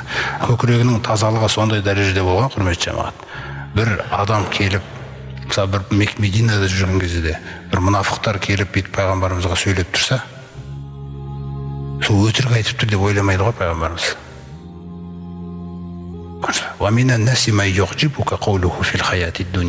Адамдардың іштерінде сондай адамдар бар дейді. Саған кебекер бұлай деп әдемі келтіріп сөйлейтін болса дейді, сөзі сені таңғалдырып кетеді дейді. Аузыңды ашып қаласың дейді оған бұлай.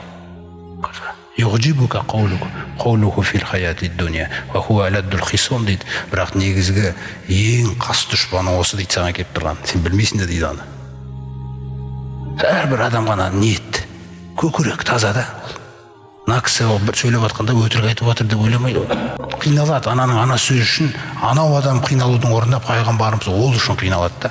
Сенің жүрегіңнің біз қысылып кететінін білеміз дейді. Саған берілетін тапсырма сондықтан дейді пайғамбар. Фасаббих бихамди роббика. Сен Раббыңды мақтаумен дәріпте. Ва кум минас сажидин. Сәжде жасаушылардан бол. Яғни сенің басыңда тұрған жұмыс, жауапкершілік өте ауыр ей пайғамбар. Сондықтан осы жүкті көтеруге сен әрдайым мен еске алуда болу керексің дейді. Сен әрдайым сәждемен шешу керексің дейді мәселенің бәрін. Раббым деп. Әрбір мәселені Алламен ғана шешу керексің деген нәрсені үйретіп жатыр. Сәждеңмен, уайымыңды да сәждемен дәлелдейсің. Көрдіңіз ба? Қателесіп кетпеуді де осы сәждеңмен дәлелдейсің. Осы сәжде. Оларды маған тапсыр деп жатыр. Әл-Муддассир сүресінің біз о баста жаңағы 7 аятын өткен едік. Пайғамбарымыз сасымға ей бүркенуші деген түскен кезде. Одан кейін 8-ші аятынан бастап 30-ші аятына дейін өткен біз. Ол жаңағы Әл-Валид ибн Муғираның Құранмен әсерленіп, сосын сол нәрсені өзі жоққа шығарып, Құранға қарсы жаңағы бір ойлап шығарған сөзінің жазасы ретінде қандай болғандығы. Одан кейін мынау аяттар түседі. Осының артындағы аяттар түседі. Естеріңізде, сол ескертуді айтылған кезде алейха тисат ашар, ол тозақтың басқасында 19 періште болады деген кезде. Алла Тағала бір аятты айтады екен де, сол аятты сынақ қылады екен. Жаңағы 19 деген сан мүминдер үшін ол иман. Иман келтірдік, қорқынышты екен деген нәрселер. Олар сол 19-ның өзін әңгіме қылады. Қайтаран сол Абу Жахыл келіп айтады. Құрайш, 19 періште болады дейді тозақта дегендей нәрсе. Періштенде не екенін білмейді ғой. Мысалы, соны айтады. Әрбір ауылдан 10 адамнан шығатын болса, 19-ына, әрқайсысына біреуіне 10-нан жабылсақ, жеңіп тастаймыз ғой дейді.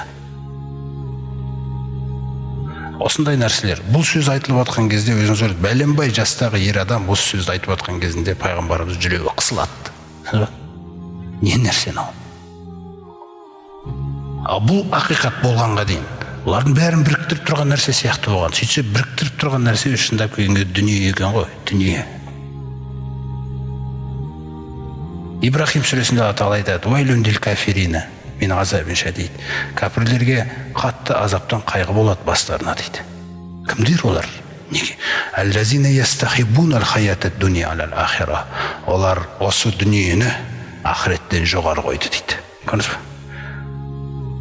Дүниедегі түпкі мақсат, өмір сүру мақсатын дүние қылды дейді ол. Сосын не істейді енді? Ваясуддуна ан сабилилля. Олар Алланың жолынан адамдарды тосады, бөгейді, бәрін қашырып жүр дегендей нәрселер. Сосын Алланың жолын бөгеу, мысалы.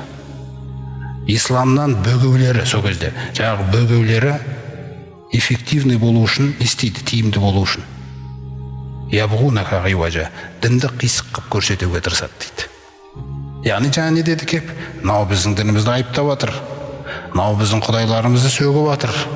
Мынау біздің ақылдарымызда ойларың дұрыс емес сендердің. Қалайша көрмейтін, сенбейтін, жаңағыдай естімейтін нәрсеге тамынасыңдар деп біздің ақылымызға дейін сөгіп жатыр мынау. Осындай деген кезде адамдар сеніп қалады ғой. Дінді қисық қып көрсететін осындай нәрселер болады. Иннаматтахастумул аусана мин дуниллахи. Ибрахим айтады, қауымынан кетіп баратқан кезде сөзсіз дейді, сендердің мына мүсіндерді дейді, Алладан өзге мүсіндерге табынуларының мақсаты дейді, негізі шындап келгенде сыры. Өйткені дүниені сүюге көмектеседі. Маваддатан байнакум фил хаяти дуния. Дүние үшін өмір сүру, дүние деген нәрсеге шектелу үшін мүсіндер ыңғайлы болды дейді сендерге наным сенімде. Қарсы өйткені мүсіндер тыймайды, бұйырмайды. Оған абсолютті түрде бәрібір естіп жүргенің сенің. Көрмейді, естімейді, осыны құдай қып, әдей жасап қойғансыңдар дейді. Ал керек болса. Маваддатан байнакум фил хаяти дуния. Дүниеге деген махаббаттарыңда ақтау үшін сол ыңғайлы болды дейді да мүсіндерге табыну. Сума яумал қиямати якфуру баъдукум би баъд. Қиямет күні бір-бірлеріңе кәпір боласыңдар дейді, әлі мойындамайтындай. Ва ялғану баъдукум баъд. Бір-бірлеріңді лағнеттейсіңдер дейді әлі. Осындай нәрселер, құрметті жамағат. Дүниемен шектелгеннен кейін, ақыретке сенбей, Алланың аятына бір күлгеннен кейін, келесі аятына тағы бір күлгеннен кейін күле беретін болып қалды олар аяттарға енді. Иман келтіре алмайтындай. Сол 19 періште сөт деген кезде, 19 періште жауапты деген кезде, Алла Тағала сырын айтып отыр енді. Вама жағална асхабаннар илля малаика. Біз тозақтың азабына жауаптыларды тек қана періштелерден қылдық дейді біріншіден. Періште деген нәрсені сендер білмейсіңдер ғой деп отыр ғой әлі. Не нәрсе екенін оның. Вама жағална ғиддатухум илля фитнатан лиллазина кафару. Сондай-ақ оның санын айтқан кезде 19 деп. Имтихан ретінде қаладық дейді ол 19-ды білдіруге. Жалпы ол 19 деген санды Құранда айтпай қойсақ та болатын еді, қиямет күні бірақ көрер еді дейді да. Бірақ қаладым дейді мен оны. Не үшін? Имтихан. Кәпірлерге имтихан қылдым дейді. Сонда олар имтиханнан өте алмай, ол 19-ды әрқайсына 10-нан барып жеңе самаймыз ба деді. Сөйтіп осы сөзбен не болды десе, осы сөзбен адасу жүзеге асады екен. Юдиллу бихи ман яша. Кімді қаласа бір аятымен адастыра салады, кімді қаласа сол аятымен тура жолға сала салады. Сосын бұны Алла Тағаланың айтуы 19-ды. Мынау аятты пайғамбарымыз салам оқып жатқан кезде, Мединадан юдейлерді білесіздер ғой, Тәурат түскен дегендер. Келіп жүр ғой олар, бүйтіп келіп кетеді, немесе о жаққа хабар барады.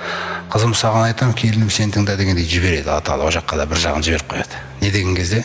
Тәуратта оларға Мұса пайғамбар арқылы 19 тозақтың періште жауаптылары 19 періште деп хабарланған оларға да. Анасан естіп қойған кезде Мұхаммед пайғамбардың қасына кеп, сөзсіз бұл елші Мұса айтып кеткен деп айта ма айтпай ма? Әлде үнсіз тығылып отыра береміз о жақта. Қашан мүшриктер жеңіп кетеді екен Мұхаммедті деп. Лиястайқина аллазина утул китаба. Сондай ғана кітап иелері де Мұхаммедтің хақ екендігіне тағы да кішкене көздерін жеткізе түсуге, негізінде олар біледі дейді оның хақ екенін. Көрдіңіз ба? Неше түрлі жағдайлар болып жатыр. Ва яздада аллазина аману имана. 19 деген санды естігенде пайғамбарымыздың қасындағы сахабалар, олардың имандары одан сайын нығайды дейді. Субханалла, я Алла, сақтай көрші деген олар басқа тақырыптар. Мыналардың тақырыбы мазақ. Көрдіңіз ба? Аналардың тақырыбы, юдейлердің мысалы, олар келіп хақты айттың, елші деп көмектесу керек еді. Олар да отыра берді. Алла Тағала оларға да мұқтаж емес. Олар өздері үшін істейді, не істесе де. Әркім өзі үшін істейді. Жақсылық істесе де, жамандық істесе өз зиянына істейді. Құрметті жамағат, осындай аяттар білдіріледі. Сосын мына жердегі бір маңызды нәрселері, осы тозақпен ескерткен кездегі мақсатын аталы баяндайды. Қараңыздар, кәллә уәл қамар. Әсте бұл адамдар мазақ қылып, өздері не айтқысы келіп, не ойлағысы келіп ойлап жүрген адамдардікіндей емес. Аймен ант етемін дейді. Аймен ант етемін деген кезде де, құрметті жамағат, бір күні өзіңіз ай болады ғой аспанда. Мысалы қазір шықсаңыздар да бір жаңағы жартысына келіп қалған жарығы, өзіңіз ойланып қараңыз. Домалақ нәрсе тіреусіз жүр көкте. Қара оның, қалай жүр анау? Ананы дұрыс қарайтын болсақ, біз сәжде жасаймыз да. Еш нәрсені бекер жаратқан жоқпын дейді мен. Босқа жаратылмаған анау ай. Ол қайдан анау жарық қалай отыр? Адамдар қарамайды да, ойланбайды да болып қалғанда. Атал өздерінің күнде көздеріне көрініп тұрған хақпен өзінің жаратып қойған белгісімен ант етіп жатыр да. Босқа жаратылмаған белгі ол. Раббысын мойындайтын ай. Біз үшін бойсындырып қойғанда, литаламу адада сенин, жылдардың санын біліп отыруларың үшін.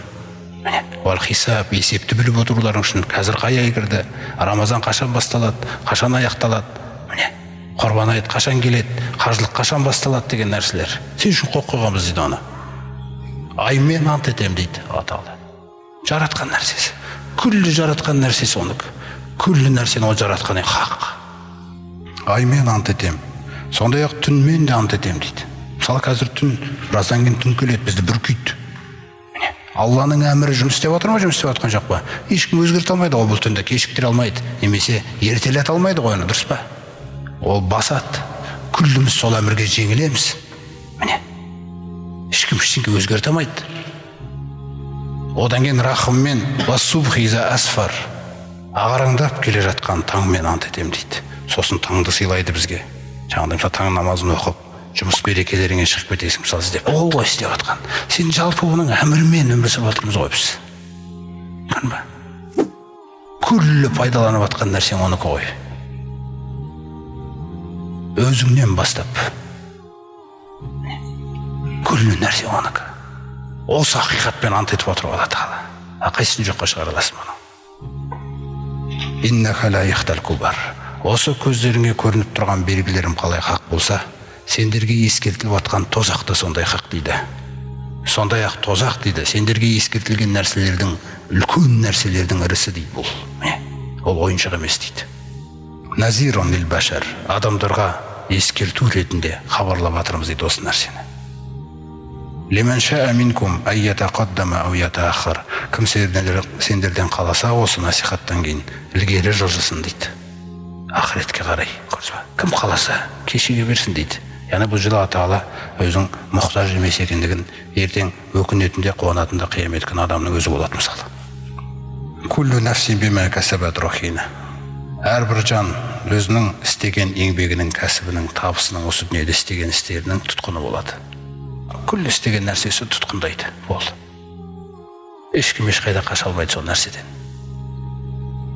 Сондықтан бүгін істеліп отқан істің бәрі ертең бізді тұсайтын нәрсе, басқа нәрсе емес ол. Егер жамандық болса, көрдіңіз бе? Сондықтан жақсылыққа Алла Тағала жеткізсін бәрімізді. Илля асхабал ямин, тек қана оң жақта тұратындарды айтпағанда деп. Мына жақта аналарға ескерту болып жатыр, мүминдерге үміт сыйлап жатыр сахабаларға. Өйткені Құран түсіп бастағаннан кейін, құрметті жамағат, ол сахабалардың жүрегін, санасын осы Құранға қуаттап отқан, күннен күнге келіп жатқанда. Құранмен қуатталып жатыр да олар. Оң жақтағыларды айтпағанда, фи жаннатин ятасаалун, сабақ ретінде келтіріп жатыр. Түсініп алайық, сол кездегі түскен аяттар, мысалы. Олар оң жақтағылар жәннатта сұрасады дейді. Дәл сол уақытта ол пайғамбарымыздың қасындағы сахабалар. Бұл оң жақтағылар дегенде ең бірінші естіген солар ғой. Көрдіңіз бе? Солар көзделіп тұр. Сахабалар үміт етіп жатыр. Анил мужримин, ана бұзақылар жайында сұрасады дейді. Бұзақылар жайында Абу Жахілдер естіп жатыр аятты.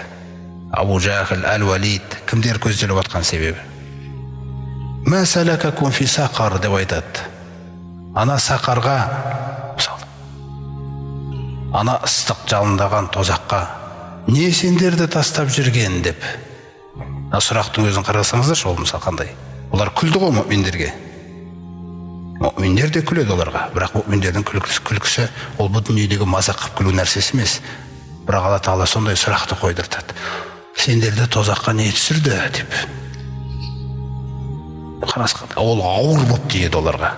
Не сол кезде олар жалынышты дауыстарын жасайды. Қолу ләм наку минал мусаллин.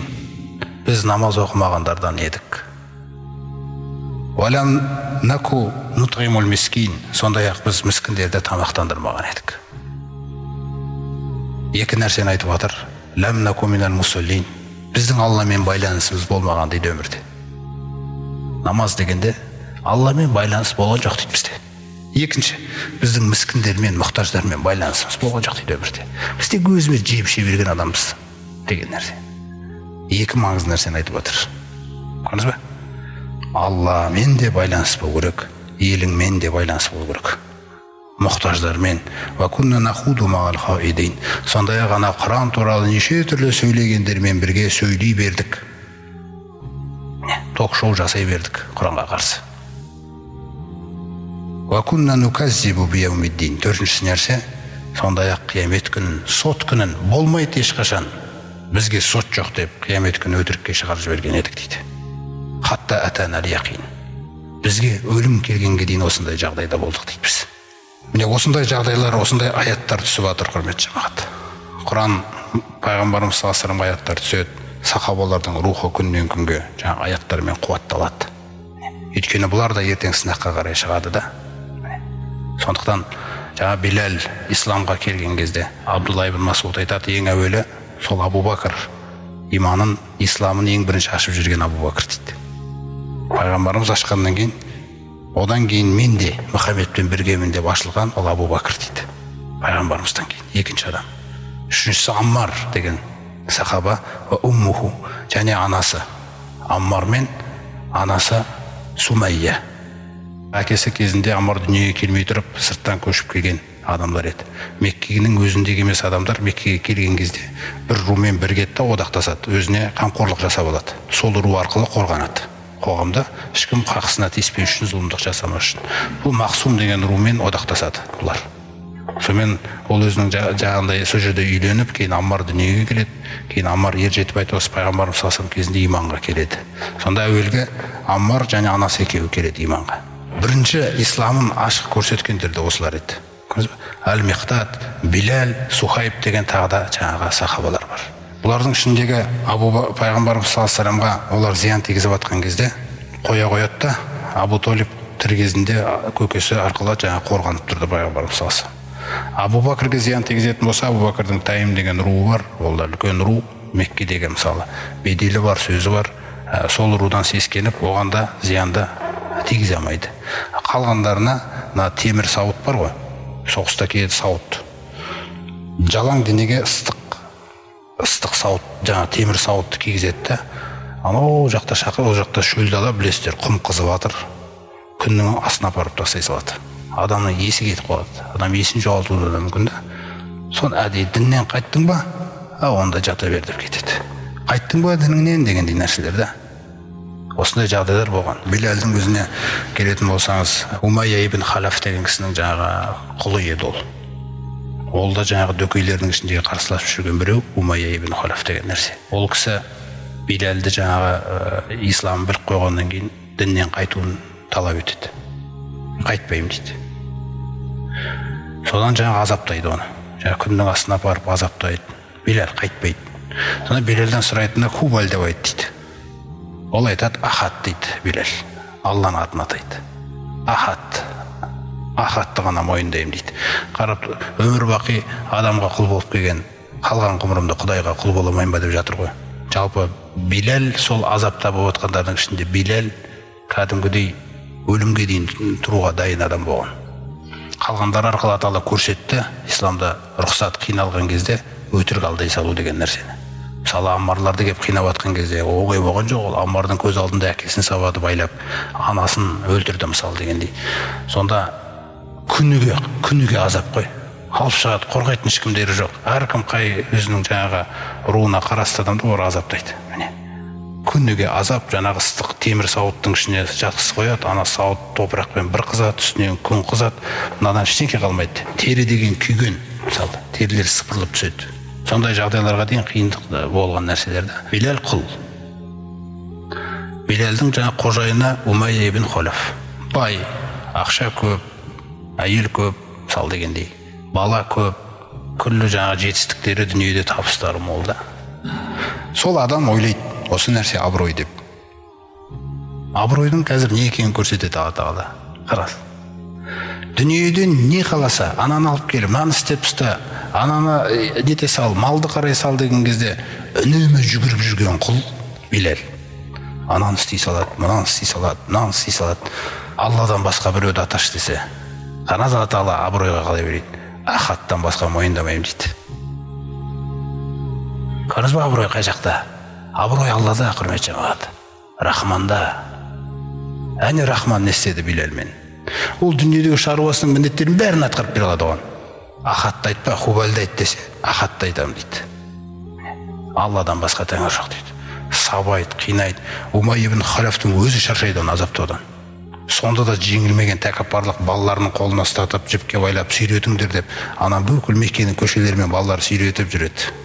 Жаңа Билал ешкім ештеңе істей алмайды. Мұсылмандар әлсіз. Алла Тағала өзі жаңағы сабыр етіңдер, зияндарға сабыр етіңдер, төзімді болыңдар. Куффу айдиякум, қолдарыңды тыйыңдар. Мен білем не істеп жатқанымды деді Алла Тағала. Мен білем не беріп жатқанымды дегендей нәрселер ғой. Осындай жағдайлар болып жатқан кезде олар Билалға сондай қор сияқты олар. Бірақ ол Алла Тағаланың алдында абыройлы құл еді да бүйтіп көшелеріне айналып жүрген жағы, сүйретіліп жүрген. Оның жүрегі ол ана күллісінің жүрегін қоса жетпейді оған. Алла Тағаланың қасындағы абырой беделі Билалдың. Соқтан абырой деген Аллаға адал болсаңыз принципіңізге, абырой сонда қалтаңда ақша болмаса да, астыңда кресло болмаса да. Ал енді астыңда кресло, қалтаңда ақша, тағы да басқа жаман саптар болса да, бірақ Құдайға адал боламасаң, ол абырой емес ол. Ол адамдар үрлеп жасап қойған алдамшы нәрсе құр болды. Ол түкке татымайды Алла Тағаланың қасында. Осылайша Билалдың жүрегіндегі жаңағы иманына Алланың рахымы қамтып тұр ғой күллі нәрсені. Бірақ келесі жолдағы мұъминдерге ол Билал үйтіп сыналмаса, сондай керемет өнеге мынандай бір айтуға тұрарлық бүгінгідей бір қисса қалмас еді. Сөйтіп соның бәрінен өткізіп болғаннан кейін жаңа Абу Бакр радиаллаху анху барады. Абу Бакр радиаллаху анху барып Умайя ибн Халафқа айтады: қанша сұрайсың? Мынаны әбден қинадың ғой, Алладан қорықпайсың ба? Мынаны хақысын сұралам деп қорықпайсың ба Алладан дейді да. Сен Мұхаммедке еріп бүлінген, мына Билалды да бүлдірген сен дейді. Билалға барып уағызды айтқан Абу Бакр иман келтіргеніне себеп болған нәрселер көрсіз ғой. Қимылдап, құлға да, анағанда, мынағанда түгел нәрсе. Сен мынаны бүлдірген дейді, қараңыз. Ал енді құтқарып көр менен дейді. Қанша төлейін дейді. Сон бір риуаятында айтады, осынша алтын бересің деп. Сон береді. Қараңыздар, иманның жағдайы қандай отыр. Билалды азат етеді. Билалды сатып алады да азат етіп жібереді. Яғни кімде-кім Алладан қорықса, Алла шығатын жол тауып береді дейді. Немесе ауырлықпен бірге жеңілдік бар. Бірақ әрқайсысы өзінің мерзімінде болады ол. Сол мерзімі біткенше адам төзімділігін сақтады. Мысалы, Билал мысалы үлкен жаңағыдай не жасады да, өнегелік еңбек жасады Алланың жолында. Сонда бір риуаятында айтқан: менде қара құл бар, күшті, белсенді, мен соны берейін, ол сенің дініңде, мен Билалды алайын орнына деп. Сөйтіп ауыстырылған деген бір риуаяты да бар. Яғни Билал осы нәрсені Билалды азат етіп алды. Бір, екіншіден жалғыз Билалмен шектелген жоқ. Абу Бакр жағдайға қарап жүрді. Мысалы, Амр ибн Фахир деген бір құлды азат етті исламға келген үшін. Мысалы, Заннира деген бір әйел кісіні азат етті. Умму Убайс деген бір әйелді азат етті. Заннира деген сатып алған кезінде көзі соқыр болады Заннираның. Сол кезде Құрайштар күледі: Аллат пен Узза өздерінің бұттарын айтып отыр ғой, сол екеуі ананы соқыр қылған дейді. Сонда жаңағы Заннира айтады, Алламен ант етемін, Әллат пен Ғузза ешқандай пайда да зиян да келтіре алмайды, өтірікшісіңдер барлықтарың. Құдаймен ант етемін деп сөйткен кезде көзі, Алла Тағала көзін істете салды дейді. Абу Бәкір Заннираны сирасында осылай келген өмір баянында. Мысалы Нахдия деген бір әйел кісі болған, бір риwayatында қасында қызы болған деген, бір риwayatында қасында сіңілісі болды деген. Екеуі бір әйел кісінің құмы еді, екеуі де. Сол екеуінде Абу Бәкір қарап, екеуі де жаңағы исламды қабылдағаннан кейін барып оларды да ақшаға сатып алады. Сонда жаңағы қожайынына айтады, мен аларды сатып алайын деп. Қанша бересің? Осынша берем. Болды, алып кете бер екеуін. Сол екеуін жаңағы ақшаны беріп, екеуін азат етіп, болды, боссыңдар, жүріңдер деген кезде жаңағы Нахдия деген әйел диірмен тартып атады. Сонда Абу Бәкір айтады, болды, андағысын өзіне беріңдер де, кете беріңдер деген кезде, азаттықтың несі, әйел кісі Нахдия айтады, мынаны аяқтап беріп кете салайықшы дейді. Мұсылманның бастаған ісін аяғына жеткізу, ол характерлердің бәрі бекер емес те бұны айтылып атқан. Мен енді ол мүшірік болса, өзі үшін мүшірік, азаптаса мені өзі үшін азаптайды, өзіне зиянына.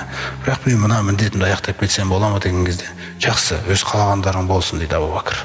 Сол Абу Бәкір мен құлдың арасындағы сөздің де, мысалы Абу Бәкір мырза дейік мысалы. Өз ойлаңызшы, енді анаған өзіңнің жеке ойыңды айтып отыр дегенде бір түрлі сияқты болады. Бірақ мұсылмандардың бір-біріне жеңіл екенін көрсетті да, іште. Жақсы, өзің қалай ойласаң, солай істей ғой деді Абу Бәкір. Сөйтіп оларды азат етті. Міне осындай 8-ге жуық адамды Абу Бәкір сатып алған.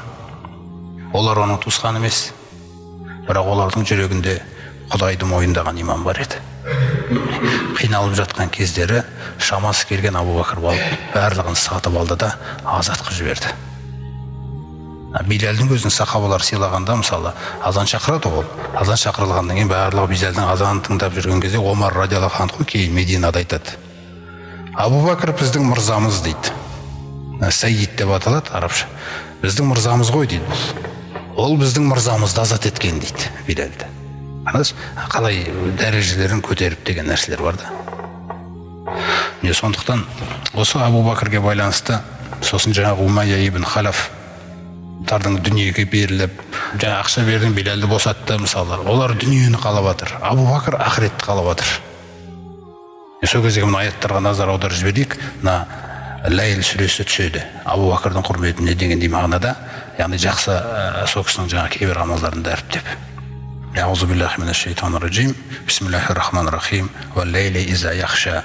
Түнмен ант етем, сендерді бүркеген кезде. Жаңағында айттық қой, түнмен ант етем, сендерді бүркеген кезде, оның түннің бар екені де, қазір бүркейтіні де хақ. Ешкім жоққа шығарамайды оны.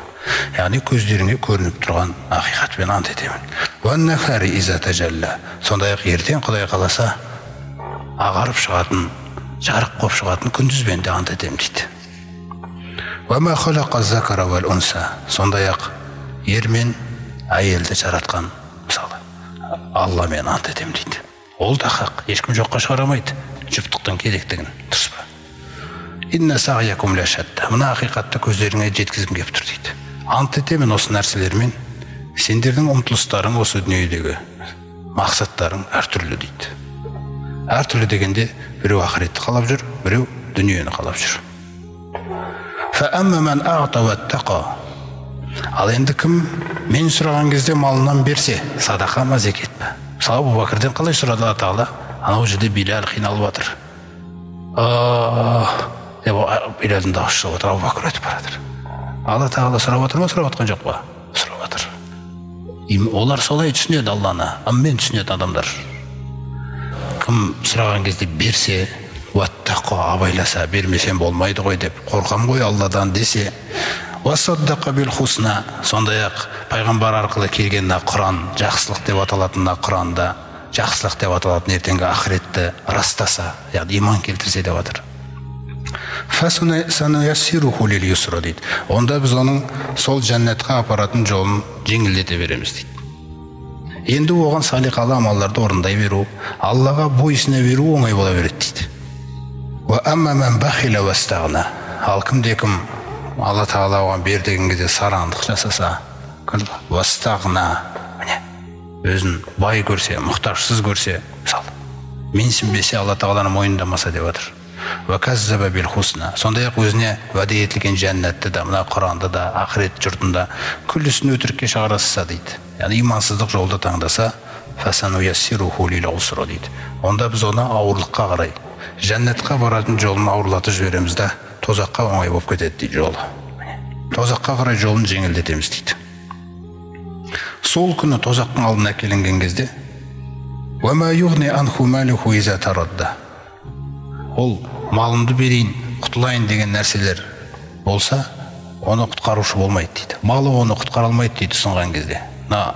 Адам баласын кәпірлерге Алла Тағала сондай бір не жасайды дейді қияметте. Инналлазина кафару ва мату ва хум куффар.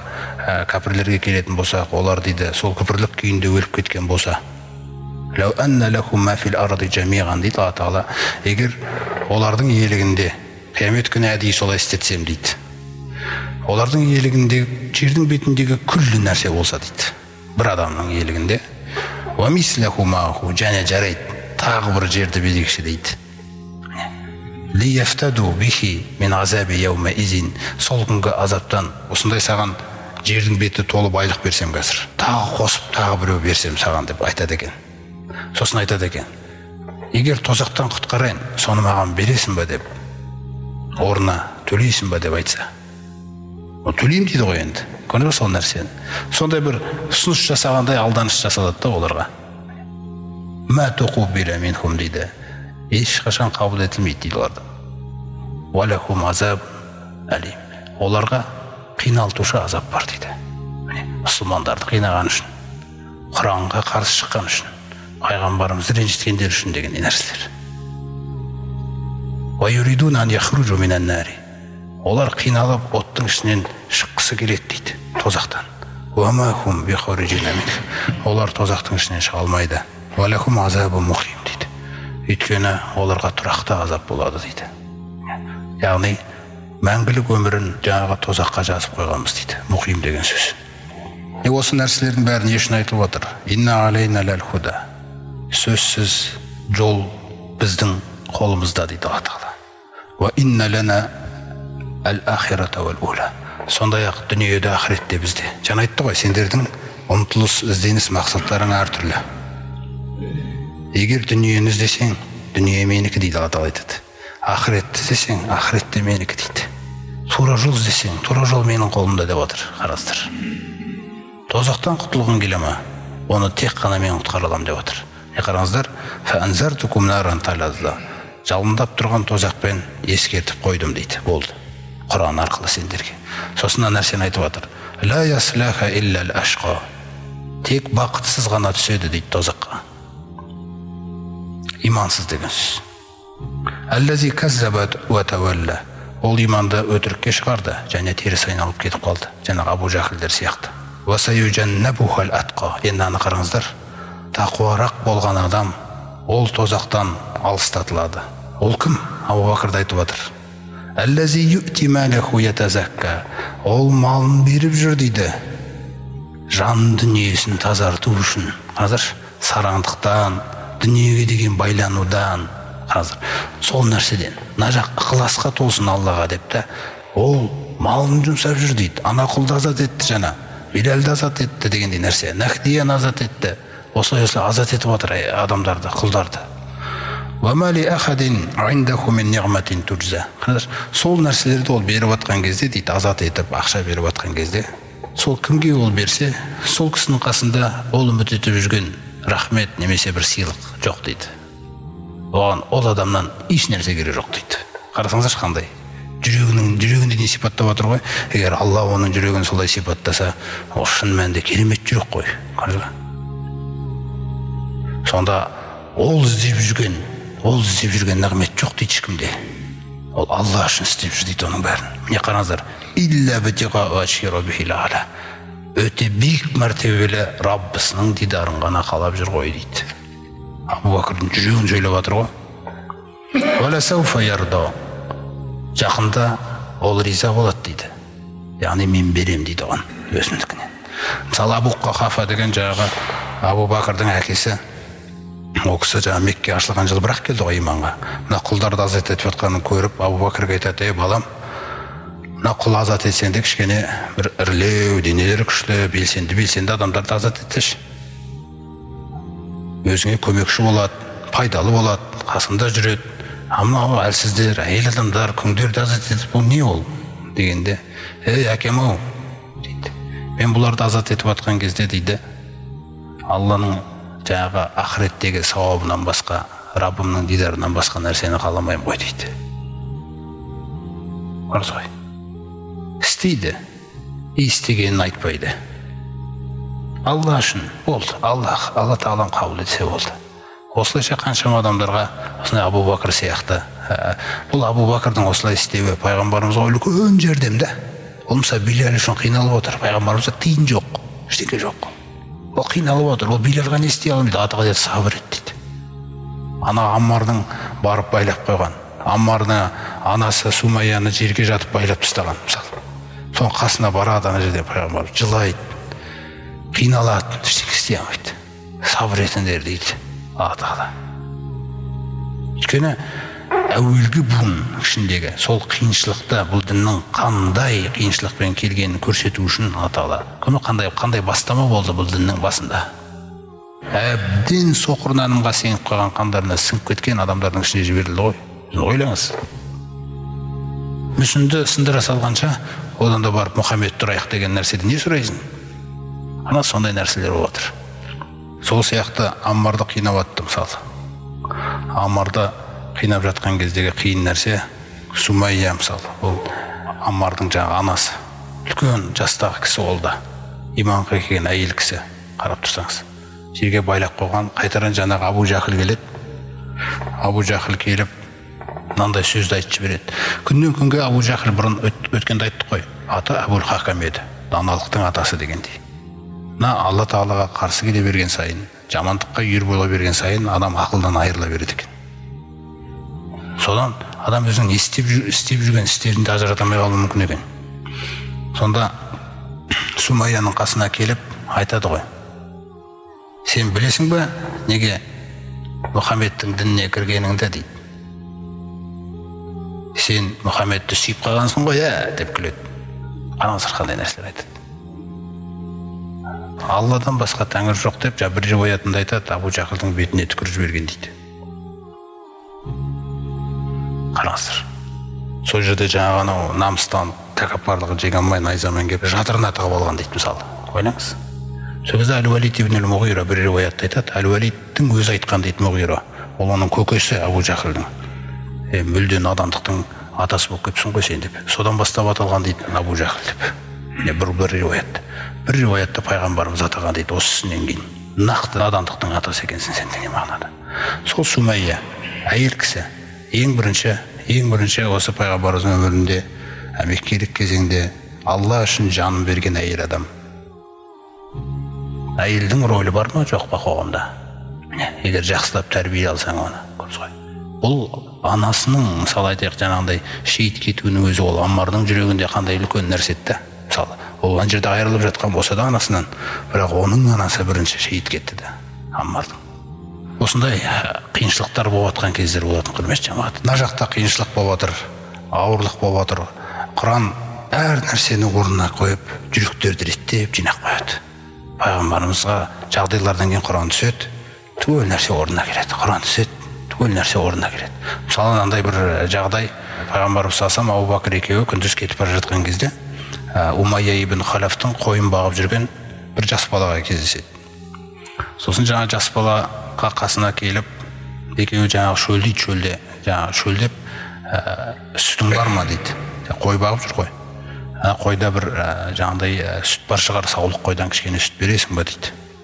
Сосын ол бала айтады, шындап келгенде мал менікі емес, маған сендіріліп тапсырылған мал ғой дейді. Маған аманат қылып тапсырылған мал, мен сүт бере алмаймын дейді. Ол боз бала. Енді өзіңіз ойлаңыз, бір 13 жастағы баланың сөзі дейік. Аманат деген ұғымды түсініп тұр.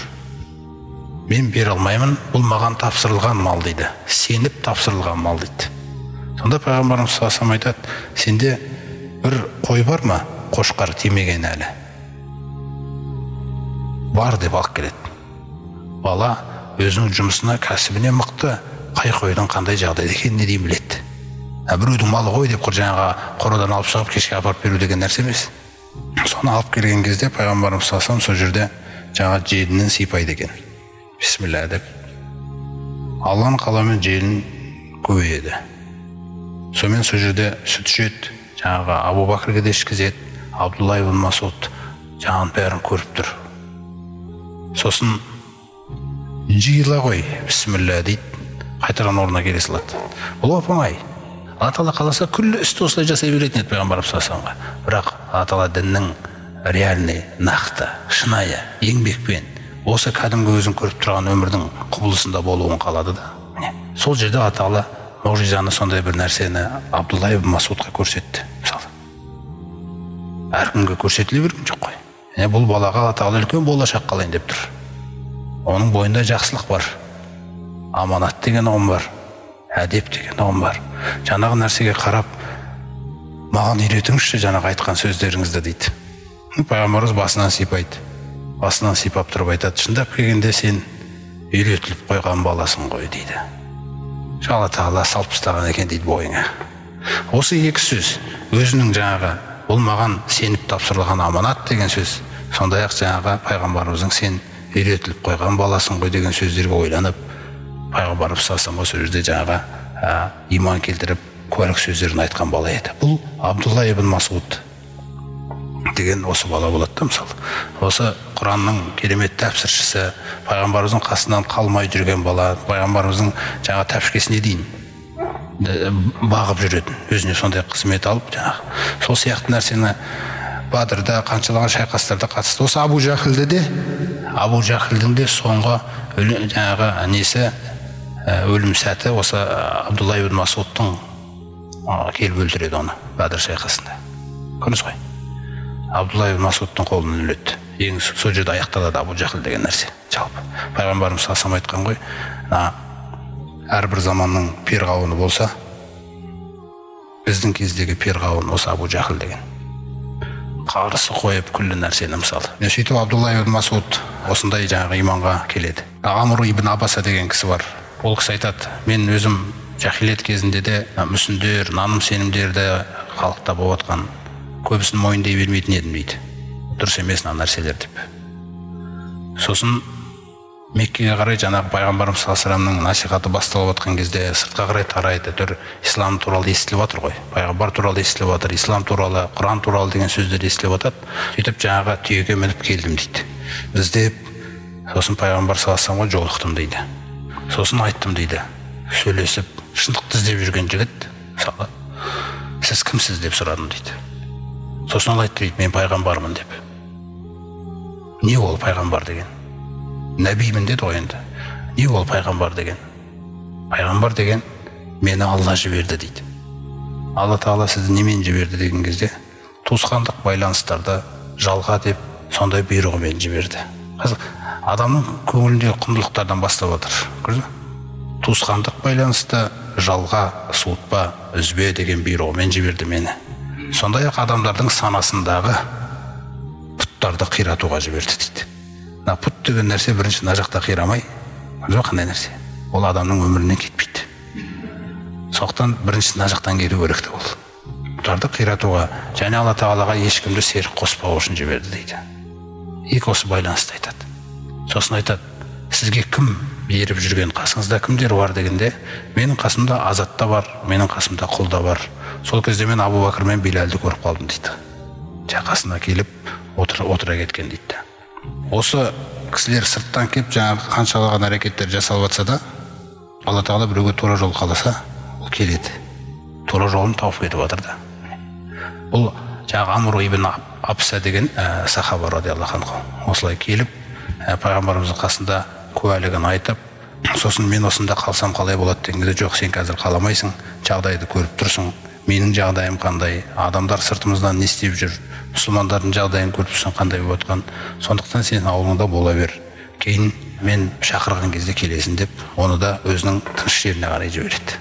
Сөйтіп ол кісі кетіп, сол жақта ауылында жүреді, иманын жасырып. Пайғамбарымыз Мединаға көшкен кезде бірақ келеді. Халид ибн Саид деген мысалы сахаба, ол да иман келтіріп, оны айтады, менің иман келтіруіме себеп болған нәрсе, мен түс көрдім дейді. Түсімде бір құздың қасында жардан құлағалы тұр екем дейді. Жардан құлағалы тұрған кезімде қасыма Аллахтың елшісі келеді дейді. Келіп мені ұстап қалады дейді бүйтіп. Содан оянып кетем да, бірден Абу Бәкірге барып айтам дейді. Абу Бәкір, мен осындай түс көрдім. Сонымен Мұхаммад ибн Абдулланы көрдім. Ол мені құтқарып қалды дейді. Хақ нәрсені көрген екенсің. Бар да енді соған жолыға қой дейді. Сон барып жолығып, пайғамбарымыз аяттар оқып, ол да жаңағы иманға келеді. Сөйтіп иманға келгеннен кейін мен жасырып жүрдім дейді. Отбасымда әкем барлығы қиын дейді олар жағдайлары. Сөйтіп жасырып жүрген кезімде әкем бір күні осы бала неге жоқ болып кете береді дейді. Мысалы, ол кезде жаңағы Дәрул Арқамға барады ғой енді. Пайғамбарымыздан барып Құран тыңдап келейін деп барады. Аммар екеуі бірге барып қайтып келеді дегендей нәрселер. Қазіргі қоғамда мысалы жастар мешітке келеді дегендей нәрселер да. Содан неге қайта-қайта кетіп қала береді ол, артынан аңды деп ағаларын жібереді. Ағаларым ол кезде әкеммен бірге сол жолда әлі олар аңдып мені ұстап алып келді дейді. Ол ана Мұхаммедті қасына үйір болып жүр екен дегеннен әкем ашуланып, байлап, ұрып, соғып, ағашпен ұрған кезде дейді, бір ағашты басыма ұрып, ағаш қақ жарылғанға дейін ұрды дейді. Адам надандық, баласын өлтіріп жатыр. Бірінші ойлансашы, сен істеп жатқан нәрсе не? Байыбына барсашы, бұқаралық ақпаратқа сене бересің ба? Міне, жасы кіші демеңіз, ақылдассаға ғой деген нәрсе бар ғой. Алла Тағала оған тура жол қаласа, сонда да ұрғылай бересің ба оны? Сол секілді нәрселер, ана ағаш басымнан жарылды дейді. Олай мені мүлде шығарған жоқ дейді, қамап тастады дейді. Сосын маған келесі нәрсесіне, енді бүгіннен бастап саған тамақ бермеймін. Сөйтіп су беріп тұрды, тамақ бермейді, сосын су да бермеймін деді. Су да бермей қойды. Мен әбден әлсіредім, құладым. Тастайсың ба, қайтасың ба Мұхаммедтен? Қайтпаймын. Сосын онда мен сенен бүгіннен бастап өзімді үзем, жаңағыдай ризығымды толық, сені енді ешқандай асырамаймын деп. Алла асырайды мені деп сөйтіп босата салды. Пайғамбарымыз саллаллаху алейхи қасына бардым дейді. Осы қарап тұрсаңыз, иманға келіп жатқан адамдар, Мусаб ибн Умайр деген сахаба. Мусаб ибн Умайр деген анасының сондай бір ерке, нәзіктікте, сән салтанатта шарықтап өскен бала еді. Пайғамбарымыз саллаллаху алейхи айтады ғой кейін, шашына қарасаң дейді, оныкіндей шаш жоқ еді дейді Меккеде. Күтілу тұрғысынан да, әдемілігі тұрғысынан да. Оның көйлегіне қарасаң дейді, оныкіндей көйлек Меккеде жоқ еді дейді. Аяқ киімінің өзін Хадрамаут деген кезде бренд деген тақырып тұру кезде бар ғой өзінше. Сол ерекше бір аяқ киімнен алдыртып отыратын шешесі, анасы. Жақсы көреді Мусабты. Нәзіктік өмір, сән салтанат, не бар, түгел нәрсе қасында дүние. Тіпті ұйықтап жатқан кезінде анасы андай бір үлкен кәрзеңкеге түрлі жемістерді салып, құрманың түрлерін салып, ұйықтап жатқанның өзінде басыма қойып қоятын дейді. Түнде оянса жесінші деп. Мен осындай күтілген бала едім деп отыр ғой, қараңыздар. Бүкіл нәрсе бар еді дейді менде. Хош иістің жаңа ең кереметтері әкелінеді. Енді осы бала осылай жүргенде Алла Тағала тура жол қалап, сонымен пайғамбарымыз саллаллаху алейхи вассаламның Құранын естіп, ашхаду ла илаха иллаллах, ашхаду анна Мұхаммад расулуллах деп Дәрул Арқамға қарай жоғала бастайды. Сол жастар Алла Тағала жолға салғаннан кейін мешітке келе бастайды деген нәрсе ғой. Сөйтіп пайғамбарымыз саллаллаху алейхи қасына барады, тыңдайды, қарайды. Соң бір тағы адамдары келіп анасына айтады, ана сенің балаң бүлінген, Мұхаммедтің қасында жүр. Ана бүкіл еңбегің, тапқан табысың бәрі саған шүкір еткен осы болды деген басқаша жеткізіледі күллі сөз. Сонымен анасы үйге алып келіп, оны да жаңағыдай қамап қояды. Эфиопияға көшу хижраның 5-ші жылында болды. Мынау қазір 3-ші жыл мен 5-ші жылдың арасындағы нәрсе ғой, біз айтылып жатқан нәрселер. Сол 5-ші жылда жаңағы Эфиопияға көшті. Сол Эфиопияға көшкенге дейін қамады дейді мені. Көшетін күнге дейін 5-ші жылда дейін қамап қойған ғой сонда. Күлі тамақ ештеңке бермейді. Адам деген күллі нәрсені тоқтатам деп айтты дейді. Күллі нығметті тоқтатам сенен. Ештеңке алмайсың. Тастайсың ба дінді? Жоқ, тастай алмаймын. Тамақ бермейді. Өзіңіз ойлаңыз, нәзіктікте өскен жігіт қиындықты қалай көтеру мүмкін? Тек иманмен ғана көтерді. Қараңыз, мүлде анау ләззат керек болған жоқ қой. Міне, астыңдағы тұлпары нәзіктік, жаңағындай нәрселер, киімдер. Анам, мен Мұхаммедтің дінінен қайтпаймын, хақ дін. Осы менің айтатын соңғы сөзім деген. Сонымен әбден қайтпайтын біліп үйден шығарады. Жаңа Сағат ибн Аби Ваққас айтады, алып келдік дейді, жүре алмайды дейді. Терілер түсіп жатыр дейді. Азып, жүдеп кеткен, физикалық тұрғыдан да қиын, осылай алып келдік дейді. Пайғамбарымыз саллаллаху қасына қалып, осы сахабалар күллісі иман жолында шаршаған, ақиқатқа сенгендер үшін азапталған деген нәрселерді. Құрметті жамағат. Сондай-ақ Абу Бакр радиаллаху анхудың бір несімен аяқтайық. Сол Абу Жахілдер Кағбаның қасында отырған кезде пайғамбарымыз тауаф жасап жүреді. Пайғамбарымыз саллаллаху ашық ескерт, ешқайсына көңіл бөлме деді ғой. Болды. Мүшриктерге назар аудармай-ақ қой. Хақ, Алла, Раббыңның сөзін сөйле, сен Алланың жеріндесің. Алланың қасиетті Меккесіндесің, ешкімнен сескенбе, хақ сөзді сөйлей бер деп пайғамбарымыз Кағбаның қасына барып та Құран оқиды, оларға Кағбаны айналады, әдейлеп тұрып ля иляха иллаллах деген сөздерді айтып жүреді. Сол сөздерден алар бүйтіп нетіп қиналып мазақтайды, тіл тигізеді. Осындай сөздер тигізіп, тіл тигізіп атады. Екінші тауып жасайды. Бұны Абдулла ибн Амр деген сахаба айтып отыр. Тауыфтың бірінші несін жасады. Олар отырған жерден өтіп баратқан кезде олар бәрі күліп, мазақтап, кереке жығылды дейді. Сөздерін, пайғамбарымыз дұғаларын айтып атқан. Екінші рет тауып жасады, тағы да сөйледі. Мен байқап қалдым, пайғамбарымыздың бетінен түсініп қалдым, түрінен ана кісілердің сөздерінің ауыр тиіп атқанын дейді. Алла Тағалаға тіл тигізіп атқан жерлері. Сонымен үшінші тауыфқа келген кезде де солай сөйледі дейді. Сөйтіп пайғамбарымыз саллаллаху мақам Ибрахимнің артына барып, 2 ракағат намазға тұрды дейді. Ана тауафтан кейін айналатын 2 ракағат намаз оқу сүннеті бар ғой, Кағбаның қасында. Сол жерге барып тұрған кезде аналар неше түрлі сөздер айтады. Жаңа тауаф жасап атқан кезінде, ей Құрайыштықтар дейді. Сол жерде жаңағы нақты Бәдірде өлетіндер тұрады. Сондай-ақ күпірлікте өлетіндер тұрады, саны сол пайғамбарымызға белгілі. Соларға айтады. Сөзсіз Алла Тағала мені жіберген кезде дейді, сендердің көздеріңді құртуым үшін жіберген дейді. Осы сөзді айтады оларға. Өйткені бұлар нақты өзі негізі сол имансыздық жолда кетейін деп тұрған адамдар. Соларға санаулы адамдар, соларға айтады. Шынымен де Алла Тағала мені сендердің көздеріңді құртуым үшін жіберді дейді. Өзі шошып кетеді бәрі, үндемей қалады дейді. Абдулла ибн Амр айтады, ей Мұхаммед, сондай жақсы адам едің ғой, сен тек саналы сөздер сөйлеуші едің ғой, неге бұндай ауыр сөзді сөйлеп жүрдің деп.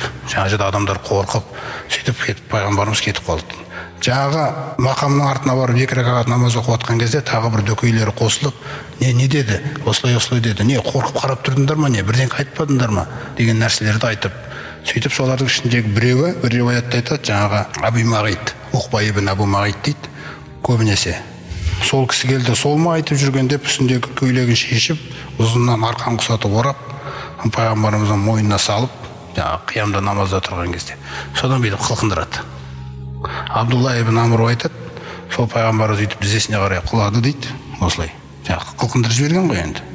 Сол кезде Абу Бакр жүгіріп келді да, ана адамды итеріп жіберіп, пайғамбарымызды иығымен қорғап, Раббым Алла деген үшін осы адамды өлтірмекшісіңдер ма деп Абу Бакр айтады. Сендерге шын мәнінде шынайы дәлелмен келді ғой. Үлкен ер адаматсыңдар. Раббым Алла деген үшін адамды өлтіресіңдер ма сендер деп. Көріңіз ғой. Абу Бакр осы жерде өзінің несін, пайғамбарымызға деген адалдығын, мен де пайғамбардың жолындамын, міне деп өзінің исламын ашқан күні да бұл Абу Бакрдың. Осылайша, құрметті жамағат, ары қарай да енді сахабалардың жаңағыдай бастарынан қандай нәрселер өтті, сол нәрсеге қарай кезек-кезегімен келіп жатырмыз. Алла Тағала келесі сабағымызда амал-есен жетуіміз нәсіп етсін. Күнәларымызды кешіріп, пайдалы білім нәсіп етсін бәрімізге. Ақпарат ұнаса арнамызға жазыл.